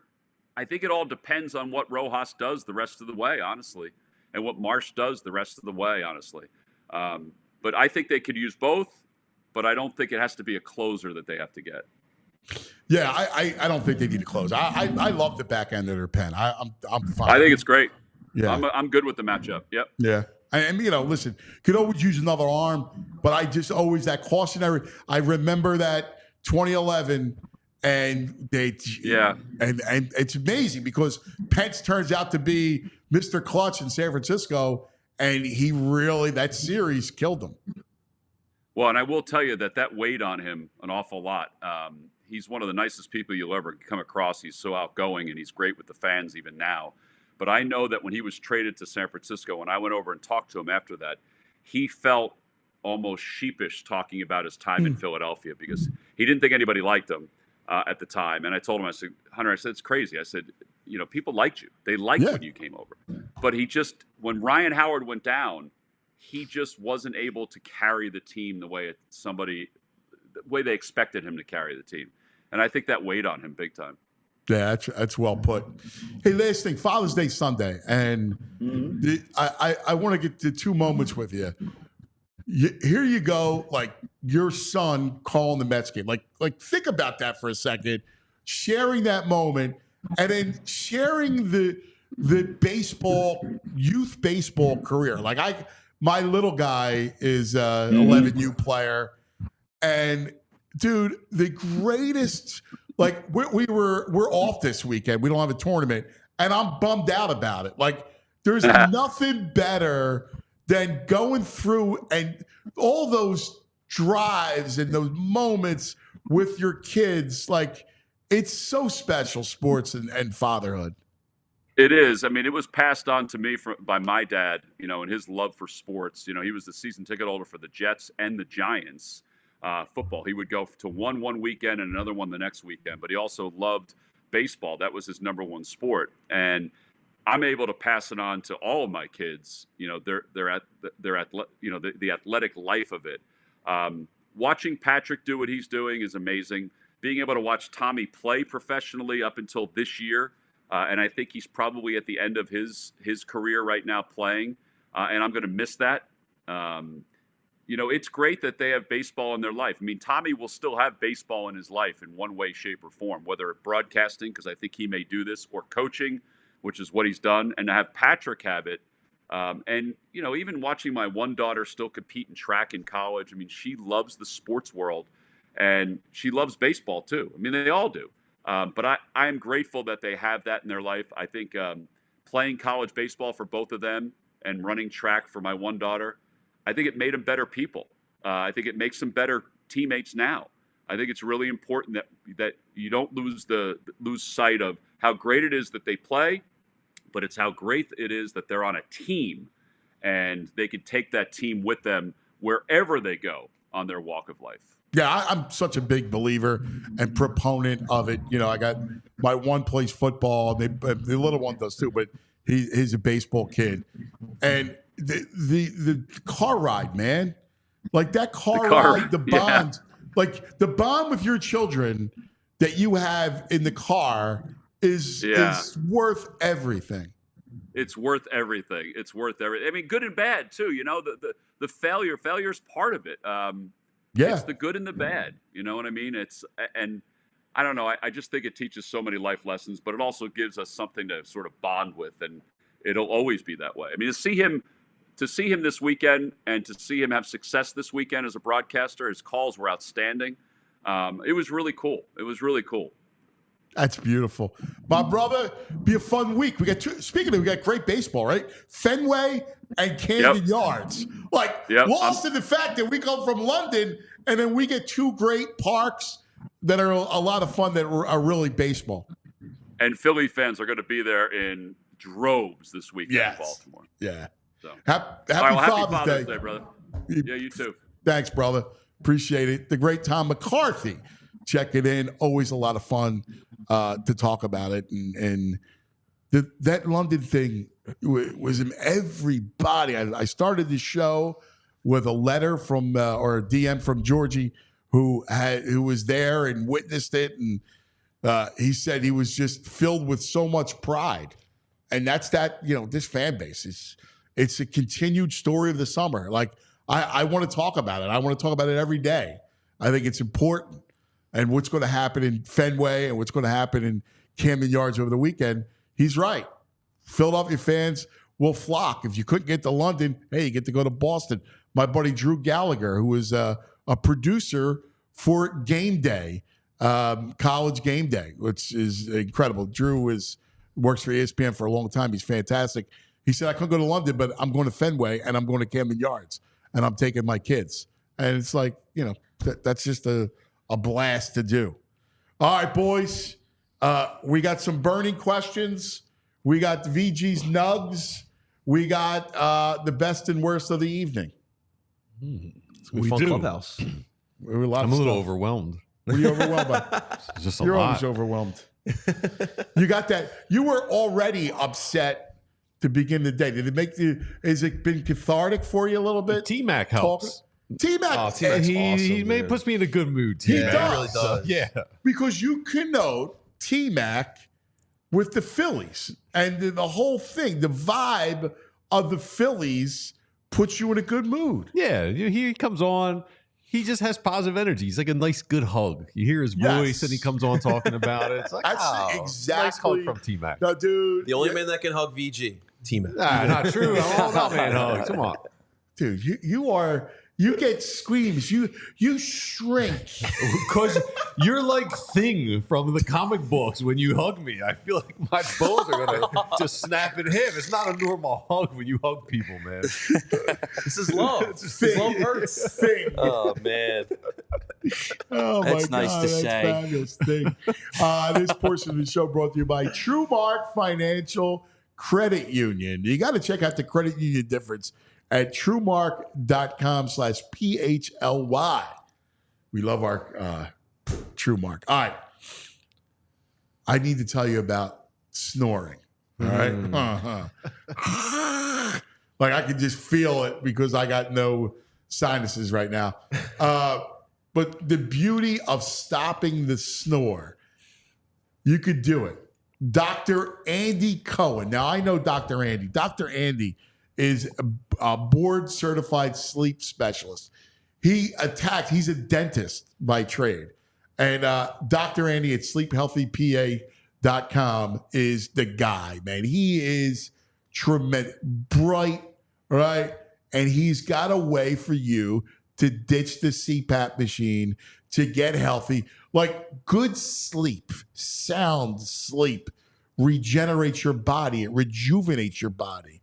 And when it's constantly interrupted because of your passageways, that's when all kinds of health things can crop up. Bad stuff. All right. Sleep apnea is terrible. Think about a garden hose, right? When you have a chokehold in the garden hose and the water can't get through. It's the same way with air. It puts undue stress on your heart, on your system. You don't get, it's a deep sleep where your body can help rejuvenate itself. Go see Dr. Andy, sleephealthypa.com. He's got a unique way of looking at it, right? He looks at it through dental appliances, right? Through laser therapy, which does not hurt, all right? He's going to find a way to stop the snore. So make sure you go see Dr. Andy and tell him I told you. That's important. Got to stop that snore. All right, guys, it is currently 10:27 in the morning here on the Anthony Gargano Show. I want to take a quick second to thank everyone for tuning on in. If you guys are enjoying today, make sure you guys hit that like button. Also subscribe. Once you subscribe, hit that little bell button as well, because that will let you know exactly when the Anthony Gargano Show is live. And here's what's on the docket here at PHLY Sports. Following us at 11 a.m., we got PHLY Phillies going live.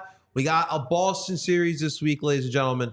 PHLY Eagles goes live at 12 p.m. At 1 p.m., we got PHLY Flyers. And then at 2:30, we have PHLY Sixers. Speaking of PHLY Sixers, guys, if you had a lot of fun during that Phillies watch party, well, we got something good for you. Because this upcoming June 26th is draft night. Will the Sixers select in the first round? Well, hopefully we'll find out together.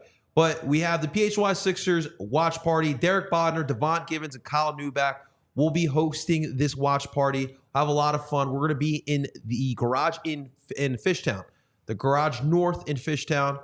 It's a very popular spot. I feel like everyone has had at least one drink at the Fishtown garage. So hang out with us. We'll have some Coors Light specials on that day as well while we watch the NBA draft. Should be a lot of fun. And of course, make sure you guys are becoming a diehard so you can get all this information directly to you. You get exclusive content from our beat writers. You get some discounts on some merchandise. You get in on that Discord as well. That Discord community is phenomenal as well. So that's what we got here on the docket here at PHLY Sports. And it's time for the Clubhouse. All right, JP, that's right. Clubhouse, always a lot of fun. Let's start, though, because we started the show and we were talking about the burning questions surrounding all four teams. So we did Sixers, we did Flyers. Now let's do the Phillies. I just brought it up with T-Mac. Boys, you want an arm, a bullpen arm, or would you want a bat? And I have to say, I would like another bat. I think you need another outfield bat. Pache, look, I love Rojas, and I know you do, VG, but I still think you need another bat because you still got Castellanos that is iffy, right? Mm-hmm. And we saw last year in Game 6 and 7 against Arizona. We saw in 2011. I brought up the Hunter Pence thing, right? I wouldn't mind another bat. How do you guys feel, JP? This one's tough because I agree with you. Having extra bats would definitely help this team, especially you could definitely use another utility piece in that outfield. But that bullpen, like Gregory Soto to me, has been super underwhelming, so inconsistent. I mean, I wouldn't mind another lefty in that bullpen rotation, but if I had to pick one, I would definitely have to go with the outfield, an outfield depth piece. You don't like Cassie just swinging blindfolded? You don't want to see that again? Breaking bats He's like and Houdini games. of power hitters. It depends for me, I guess, on what we're talking about. I think they need, obviously they need both. Outfield hitting is more important. Are we talking a stud, or are we just talking a bat? Like a David Dahl's a nice, he can be a stairs coming off. I saw Jeff Passan talk about Kyle Tucker, which is not going to happen. Yeah. I think that's ridiculous. I mean, that's a no-brainer. I'm if it's shocked out that there. Passan even put that out there because, I mean, he's a stud. Like, I don't know why the Astros would ever move him. So would I have interest in him? Yeah, without a doubt. Do I want a Rosarena? I don't. I could see him just giving you a collar for a playoff series. Like, as great as he was in the playoffs, the way I look at him on the play, watching him swing the bat now, I think they probably have figured him out, right? So he scares me. Luis Robert, again, stud, could never stay healthy. He's with the White Sox. Right.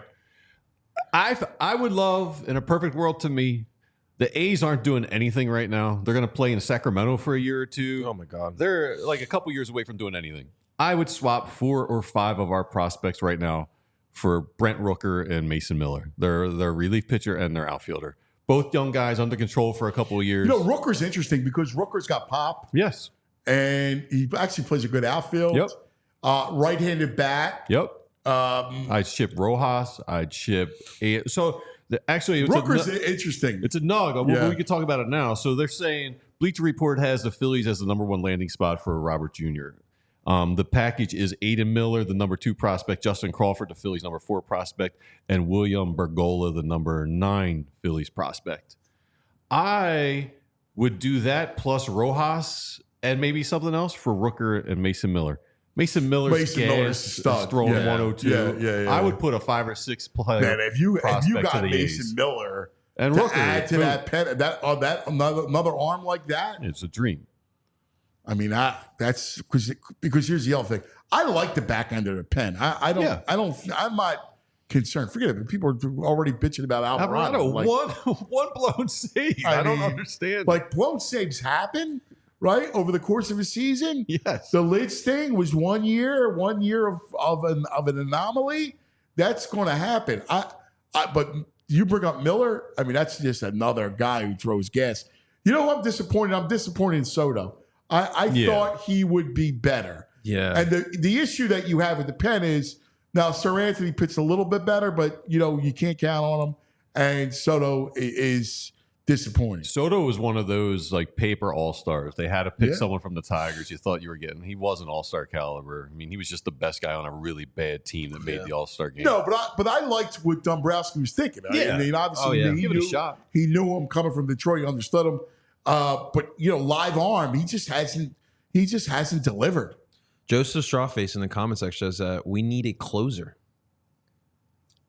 Yeah, I don't think so, Joe. Yeah. I don't. I don't think so either. I think you can add to what you have, but you don't need it. I think you're. I mean, what's wrong with Alvarado? I trust Alvarado. Yeah, it was the only just problem with bought that Alvarado is the mistake that Topper made was exposing him 4 times to the Astros in the series.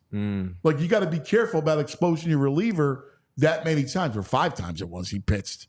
I mean, you can't throw a guy that much, but I love Alvarado. I have no issue with him. That's why I said, like, if there's one thing that I would get in that bullpen, it'd be another lefty because of what you said with Soto.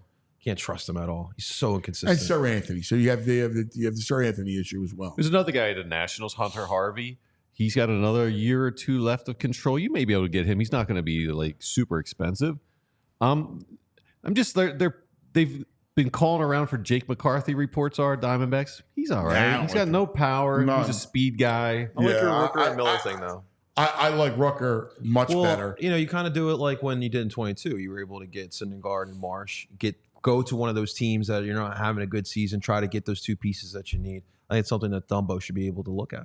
Mick Abel's really screwing up plans. You were hoping he'd have a good enough year you could make him for trade for something, but no one's brought up Andrew Painter this year either. Well, he's just rehabbing. I know, but like no one's like even brought up his name. Well, he's untouchable.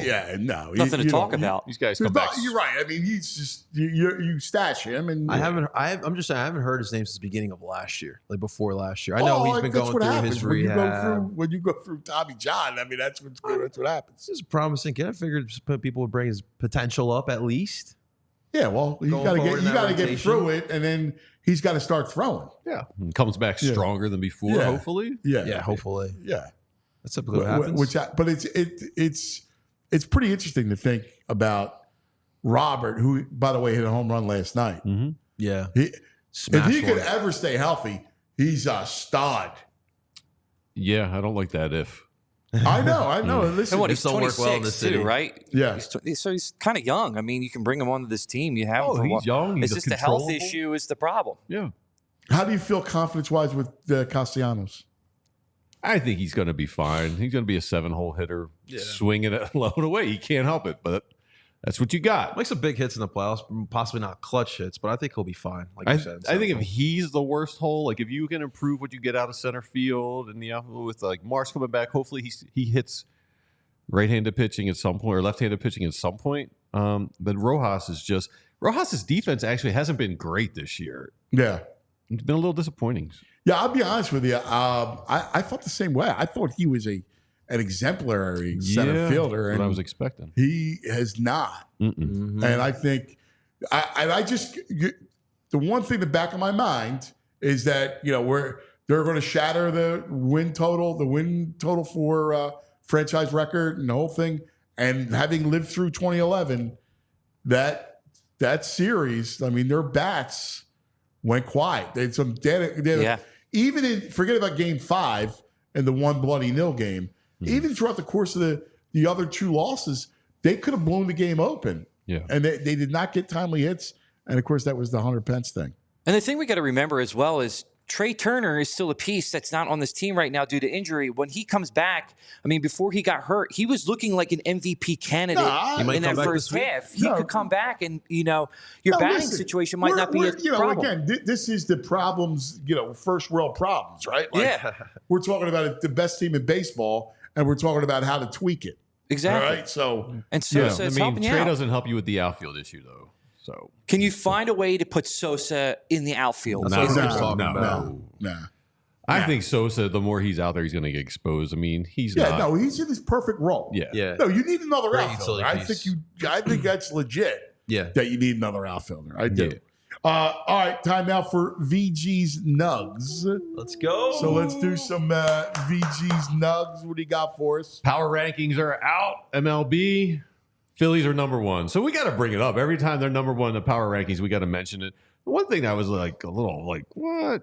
Yeah, the Braves still. The Braves are like 1, 2, 3, 4, 5, like 7 or 8th. Braves are scuffling, man. They lose. They lost 3 or 4 to Washington. Yeah. Good. Scuffle all you want. The Royals are a nice surprise. Yeah. Well, that kid Witt is a flat-out stud. You got Salvador Perez, who's a great catcher.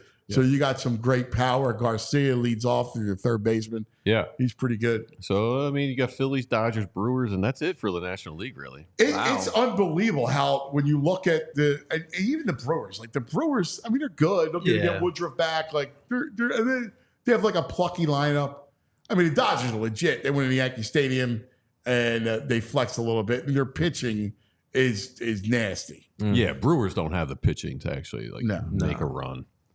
Well, speaking of the Braves struggling, last 40 games, the record between the two teams is drastically different. The Phillies and the Braves. Phillies are 30-10. The Braves are 18-22. It's crazy. Wow. They are struggling. Well, remember, it was interesting because when the Phillies were hot, this was like in the end of April and May, and like the Phillies were on fire, but they couldn't get any kind of comfort, any kind of room with Atlanta because Atlanta kept winning. Yeah. And we kept talking about it, like, wow, the Braves keep winning, they keep winning the whole thing. You can't lose Acuna and Strider and not fall off. That's big. Those are two big Yeah, losses they're for huge them. pieces to their team. I mean, losing them is massive. Well, and the other thing, you look at their rotation, and they're struggling to find rotate. Freed's Chris been Sale's good. been good, right? Freed's been good. Sale, but like Morton is showing his age now. Yep. So You he's knew that getting was hit gonna around, happen. and their kids aren't panning out. That's true. I mean, they're still. I'm looking now. The top wild card team. Surprisingly, I know like, they still do are. they make a deadline move? They're But gonna the make rest of giant it, but here's the thing: the rest of the National League blows. Yes. Right. The Padres are despite like their lineup and everything else, they're okay. They're 3.5 games behind the Braves for the wild card top spot. I'll tell you, a team that disappointed me is the Reds. Yeah, I thought they. I thought they were going to be. I thought they could. Yeah. They could swing the bat, and they haven't been good. No. Especially after last year, they showed signs of being a good team. Yeah, or they could bang the ball around a little bit. Yeah. But they haven't been good. The Mets blow, right? Washington blows. The Marlins stink. Like, Good for us. All good for us. Colorado's dreadful. Oh, like yeah. you look around the National League, and there's just bad teams. Yeah. It's really only the Dodgers and Phillies. Yeah. And Yeah. Braves, National obviously, League, yeah. but right Yeah, now. I'm just worried. Do they get Rooker and Mason Miller at the deadline? The Braves, because I could see them doing a move like that. Yeah, they've done it. Yeah. I mean, I actually like what you need is like you wouldn't mind a Duval bat, that kind of thing. Like their lineup, even without Acuna, is still something. Yeah. Yes. You're throwing Albies. Riley's have been quiet. I think he's only got 4 or 5 home runs. Right? He's been pretty quiet. Olsen's a stud. Yep. You Darno. Michael Harris has cooled off a little bit. Yeah. Ozuna's been their big piece. Yeah. Somehow. Yeah. And he's on something. I know. I think the same thing. A little juice involved. Yeah.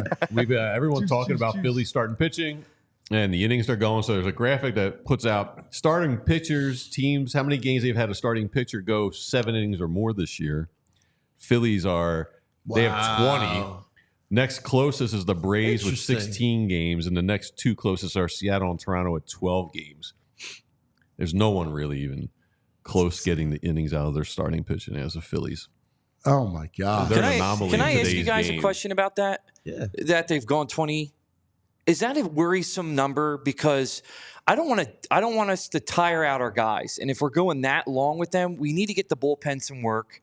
And with the long season, You gotta is watch that the going to pitch get count, their too. arms to hurt? I don't think so because they're not high velo guys.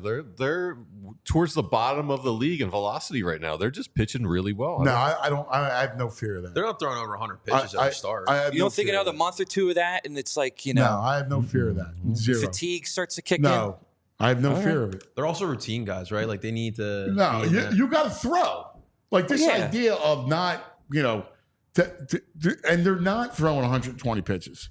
So you're supposed to throw. Yeah. Like one of the misnomers is that you should not throw. You need to throw. You need to stay on course. That's how you build up calluses. Yeah. You got to throw. And VG's right. Nola is, you're not taxing him. He's Pac-Man when it comes to innings, right? Rangers throwing like 92 mile per hour fastball. Exactly. Rangers, true. right? You don't have to worry about that. And Wheeler is Wheeler. So I have no fear about that. All right. So a Brazilian reporter for the NFL or someone who covers football in Brazil put out a tweet saying that tickets were selling. All the pre-sale tickets for the Eagles-Brazil game were gone, 15,000 pre-sales. But the interesting thing was he put up a little graphic with it, and the end zones for the Eagles, it's an Eagles home game, are black, which would lend you to believe that they will probably be wearing black jerseys. You know down why? there? I could see it. We talked about this green thing for a while. So the Packers would wear gold. Yes. Yeah. And the Eagles would wear black. Yep. Because I do believe that that's an issue. I believe it too. I told you I was at that conference 2 weeks ago, and there was a woman from Sao Paulo there. In fact, I was going to get her on the show to talk about it. That would be great. Because she was saying, no, you don't understand. Green is evil. It's like, it's not just, the enemy and everything. Like, we can't fathom it. She's like, it's evil. Is it? Like, it would rile people up. The color, the fact that it's the color of their most bitter rival wearing green on the streets of Sao Paulo is a problem. How does the NFL not realize this? Well, you can see where that would be an oversight, right? I don't know. Whoever they're talking to about playing down there, someone has to say, you have two teams that wear green. Well, somebody in Sao Paulo's got to say, yes. Yo, dude, like, just FYI, you might not want to pick the green teams down there. So did they go with the 2022 all black unis with the black helmet, the black jersey, I think and all they that? may with those Because black you can't show any Edmos. green. You got to change the color of the helmet, right? Listen, as a South American soccer guy, this is so ridiculous. The fact that they're like this, it's so ridiculous. I'll be honest. Well, but that's the culture, reality, no? yes, but it's also ridiculous. Like the stories that I've heard about, like Brazil and Argentina, their soccer stories, it's ridiculous. Like in Argentina, in the championship of the Continental Tournament, the rival team was throwing beer bottles at the bus and shattered the windows of the bus. Players are bleeding. Like these stories are ridiculous. Passion. Good passion. Well, Sounds like better. Philly. Well, you know probably better than anybody the stories of when Pablo had the soccer. Because all the drug lords, right, had the soccer teams. They had the big teams. They had my team too. The hat I had on yesterday, that was part of the Cali cartel, and they would always get by the refs too. Be like, hey, listen, we're not losing this game. Here's your money, and if we lose this game. Yeah, I mean, like that's what we're talking about. Wear the color green or paint off refs and Trust me, I don't like giving green in them Colombia either. neckties. Like that's no good. I think there's a documentary about that actually on Netflix or Hulu. One of those two. 30s. Yeah. The two that's, Escobars. that's completely wild. You guys ever see the movie City of God? Yes. It kind of gives you a It's picture a of what great Brazil is movie. like. City of God is a great movie. So if you're going to Brazil, are you wearing your Eagles green, Midnight or Kelly? You know they're going to. Yeah, I really suggest you bring the black jersey Or the white, yeah. yeah, or the white. Oh, by the way, Not the Kelly Swedish green. blue the and yellow Kelly green. outfits. Yeah, you remember that? The Kelly green, probably no. I'd say don't back the Kelly green. Yeah, don't do that. by the way, we did get confirmation yesterday because Darius Slay on his podcast said that the Eagles wouldn't wear the Kelly greens this year, but there was confirmation that the Eagles will bring back the Kelly green for this season. Yeah, they should. That would be You the have dumbest to. move ever if they Ever. didn't wear How them could you again. not bring it back? It's fabulous. People shell out all that money to get those jerseys No, I last mean, it year, was and then you do it for one incredible. You season. gotta wear it. Yeah. They should bring the white ones too. Now I want the white ones. White Kelly greens? The white Kelly greens. They look pretty solid. I love that. Yeah, I like the white. Yeah. Just don't bring back the white helmets. No, the white helmets That's were some the bad worst. luck. That's some bad juju. Well, they were ugly. Remember we were little kids? Yes. The white helmets. Yeah. Ugh. They were ugly and they played ugly. What about the silver? I always thought silver I like was silver. I'm Yeah, good with silver. I thought the silver. I'm a dope. big silver gray guy. I like both of me Yeah, those. too. it's a good The combo. silver- Like to me, the silver and the green, the Kelly green was a Yeah, great. it's I like sharp. that. Yeah, That's sharp. pops It nice. was sharp. Yeah. I realized watching the basketball game the other night, there's a cartoon character, kind of animation character I hate. I never thought I'd have this feeling. Center court of the Celtics court. I hate that guy. This guy with the cigar, the spinning the worst. basketball. Hate that Oh, guy. he's the worst. He's so smug looking. Yeah, he's a The boss. bow tie with the clovers on it. I hate this that. guy. Yeah, I hate him The too. walking cane. Yeah, This little cobbler, like high-heeled shoes he's got Yeah. on. I hate this dude. he's Red Introduce me, Auerbach. VG. Oh, I hate that guy too. I know. He's that team. always been talk one about of. green. I'll be honest with you. I think back to these. Pat the Patriot, I hate too. You do He's hiking the ball. Yeah. He's a crumb bum too. Like, Yeah, he is. That was a terrible no, Pat helmet. the Patriot could go fake trash. Patriot. That was a I terrible can't helmet. stand him. You're right about the Celtic guy's the worst, right? Like, The pipe's coming out of his nose. It's not even in his mouth. It's like coming out of a nostril. yes. Like, what's he doing? He's a jerk off. He's a jerk off. I hate that guy. He's the kind of guy who's just like a slumlord. Yes. You know what I mean? Send him to Brazil in green. It's like a Dickens novel. Yes. He's like kicking out the little crippled guy. Yes. Oh my god. Yes. With a thick Boston accent. Right? Like you can just hear it. Just a thick Boston accent. Yeah. I hate that accent. Yes. Boston. Here's a picture of a Boston guy, a Celtic guy. I don't mind. This picture was going around. It's from the Dream Team days, I guess, when the boys were all living together. They have Michael Jordan playing, I think, ping pong in Larry Bird is sitting amongst a bunch of it. Looks like trash and kids' toys with a couple of Michelob bottles. Wow. On the floor. What is that? Wow, that's awesome. And that detective sleuths out there are saying that white arm you see on the floor between Jordan's legs is probably John Stockton. I was going to say, is that Stockton? Wow, that's awesome. That's a good pick. Dreams like This is from the archives, huh? Bird just sitting back with a couple Michelob bottles. So what do you think? Who's winning ping pong, Baldy or Michael Jordan? No one beats Jordan in anything. That's what I feel like. I love Baldy, but I think Jordan takes I think MJ takes him. Yeah, Baldy beats MJ. MJ's going to break the other pinky. You know what? It was great though. You're right. Like Bird's sitting there with a Michelob, like a little kid's basketball game, and he's sitting there with a Michelob. Not for nothing. The Michelob was a great beer. it was in the 80s. It was legit. They had the ponies. Yeah. There was a bar, Malone's, right on the corner of 18th and Rittner, and we used to stay in there. And they would have the pony Michelobs, ice cold. The beauty of the pony is that it's cold start to finish. Yes. Oh, that's a big thing. There's no other reason to have a pony. You're right. Yes. Like, they're delicious, the ponies. Yeah. Michelob's back again. People were drinking them left and right. Yeah. Like Michelob a lot of younger. Like, they were doing the Michelob Light for a while. Like, the Mick Ultra. Like the skinny can. the Mick Ultra. But if you just go with the strong, old school Mick, the Michelob, that's beer. They had great commercials. It was like Genesis was on top of the world. Tonight. I do like Genesis. They were the like, Michelob, great commercials. Wow, that's strong by you. That's a great nug. This is not strong. So they had people talk to employers going on the college campuses and just about weird things that they experience interviewing recent graduates. The parents? Yeah. 19% of the kids brought a parent to their interview. What?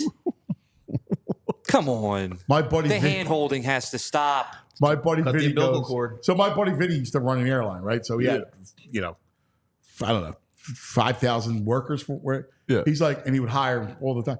He goes, if some kid comes up with his parents, because I throw them both out of the room. Yeah. What is that? It's such a bad look. 19% is That's a big a lot. percent. Also, don't they teach you how to do interviews in college? Yeah, but that's not the kid's fault. That's No. the parents' Well, fault. that too. Like the parents got to say, no, you go yourself. no, you need to do that. Yeah. Like you can't be, that's where the helicopter, lawnmower, whatever it is, parent. And listen, we all love our children, right? Like, I mean, I'm the only one here with a kid, right? And I love my boys, right? I'll do anything, right? Open up any kind of door, whatever you want to call it. But they need to stand on their own 2 feet when it comes to stuff like that. When I'm looking down the line, like I'm not going to go to the interview with them. You're going to show up on the first day of work with them? Yeah. And where's it stop? It's such a bad look for the child as well, because it's like you want to be looked at as like an individual who's like trustworthy and you can rely on them. And when you have a parent come with you, it's like, how can you trust this kid? Because the kid can't even come to an interview by himself. Yeah. Are they going to bring him to the first date too?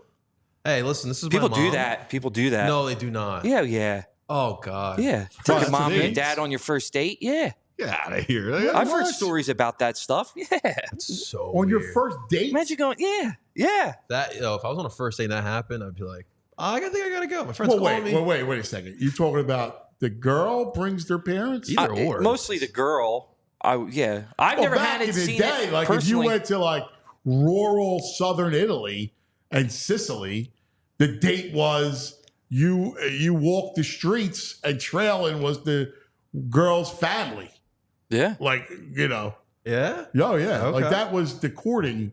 That was their courting culture. Didn't you used to have to go up to the parent and ask them for permission to take them on a yeah. date? Yeah. That was like the Yeah, tradition. that was How it was, man. their courting tradition. That was it. But like we're talking about professional and Oh, job. yeah. No. I like the 27% used inappropriate language. Like, who's just dropping F-bombs during their I know, interviews? like that. Like, we kidding? I'll make your Like, effing what are you company the doing? best. I'll be the effing best. Nobody's going to beat me. Yeah. What are you What nuts? kind of bleeping hours you want? That's wild. You might like this one. Adriana from Sopranos. Remember her? That one? Yes. You see this story? Yes. She was her house was getting foreclosed on. She had $10 in her bank, and she went on the OnlyFans, and she is thriving. What? And says she realizes she has a 52-year-old smoking hot body. She just realized that. Within the first 5 minutes, she was able to pay off the real estate company that was about to foreclose on her property. Wow. So yeah, good for God her. bless. Yeah, Crazy. good for her. Yeah, she looks great. God Like the bless pictures. Adriana. Yeah, nothing. She doesn't get naked. Just a little provocative picture showing off the bod. Good for her. Whatever. Yeah. Listen, pay the bills. That's all that matters. That's right. Whatever you got to do. And Travis Kelce out there hanging out with another popular woman. Whoa. He's doing a photo shoot for this Accelerator energy drink with Livy Dunn. How do the Swifties feel about this? Taylor I Swift, would like watch to know out. what the Swifties are thinking about this. Wow. Getting close. So I guess he's an investor and she's an ambassador. There's a big billboard on 95 with her drinking one of those things. You can It's see. amazing. Yeah. He is how he just became now. Listen, he was a football player who was very popular, right? Yeah. And yeah, you love both of them. But the minute you start dating Taylor Swift, you become a rocket ship. Yes. Yes. Yeah. I mean, It's amazing how big she is. She's got a song for him too now. She's unbelievable. Like when you think about her reach worldwide, is there anyone more popular than her in the world? probably not. I'm living with half a Swiftie at home. And her music is not, I mean, obviously No, my whoa, opinion. whoa. My opinion. But I'm not. Swifties it all do not sounds- pay attention to It all that. sounds the same. Better shake that off. It all sounds the same. Same premise, ex-boyfriend, Yeah. the country music Not- contractors. Come on, we how many love songs have we Taylor got? Swift. Oh, Do yeah. not want that wrath coming down upon you, Andrew. Oh It's yeah. not the views we want. That's my nugs. There you go. It's good enough. DG's All right, nuts. real quick, we got to do it. By the way, our back in the day moment brought to you by Rite Aid. So we're talking about the Phillies back in the day, 2011. Of course, Rite Aid is the best. Everything you need, all your goods and services, Rite Aid, riteaid.com. All right, best and worst. Let's go quickly. What was your best of the evening last night, JP? All right, my best is a two-parter here. So our old friend, Mr. James Harden, has been going a little viral on Twitter. So first part here, we got the video. So this one's hilarious. So, you know, the old tradition at weddings, you throw the bouquet once they're married. You know, the woman catches it. That's going to be the next bride. So we have James Harden and his girlfriend at a wedding here with this good old tradition, which we'll see play over here again. So here we go. That's James Harden's girlfriend catching it, and here's James' face. That's priceless. Eyes bulging out of his head. Oh man. So someone actually Scary. commented and said James Harden really is scared of rings. So, and then this is the best part about it. So if you guys didn't know, James Harden has his own wine. I actually had it once we traded him. It was in my cellar or whatever. I finally drank it once we traded him. It's now being sold, get this, at 7-Eleven. They're selling the wine at 7. By the way, if you guys haven't noticed, a lot of 7-Elevens are going out of business. So the fact that his wine is going into a 7-Eleven, I think it's hilarious. That's You my got best. Mad Dog, and you got What do I choose? the beard. You got the beard's wine and Mad Dog 2020. It's not looking good for James Harden, and we all enjoy that. I here in had his Philly. wine. It was all right. It was that It Total was Wine and More. okay. Yeah. I got a bottle of it because it was just, James Harden. I had it sitting All right. for a year. Once we traded him, I popped that bad boy open to celebrate. Yeah, Wasn't the best. would not drink that wine. Yeah, I don't know. What do you got? Yo, the weather's been pretty amazing. Yeah, Even though the incredible. allergies are out of control, my Rite Aid formula is working. My Allegra is nice. I feel good.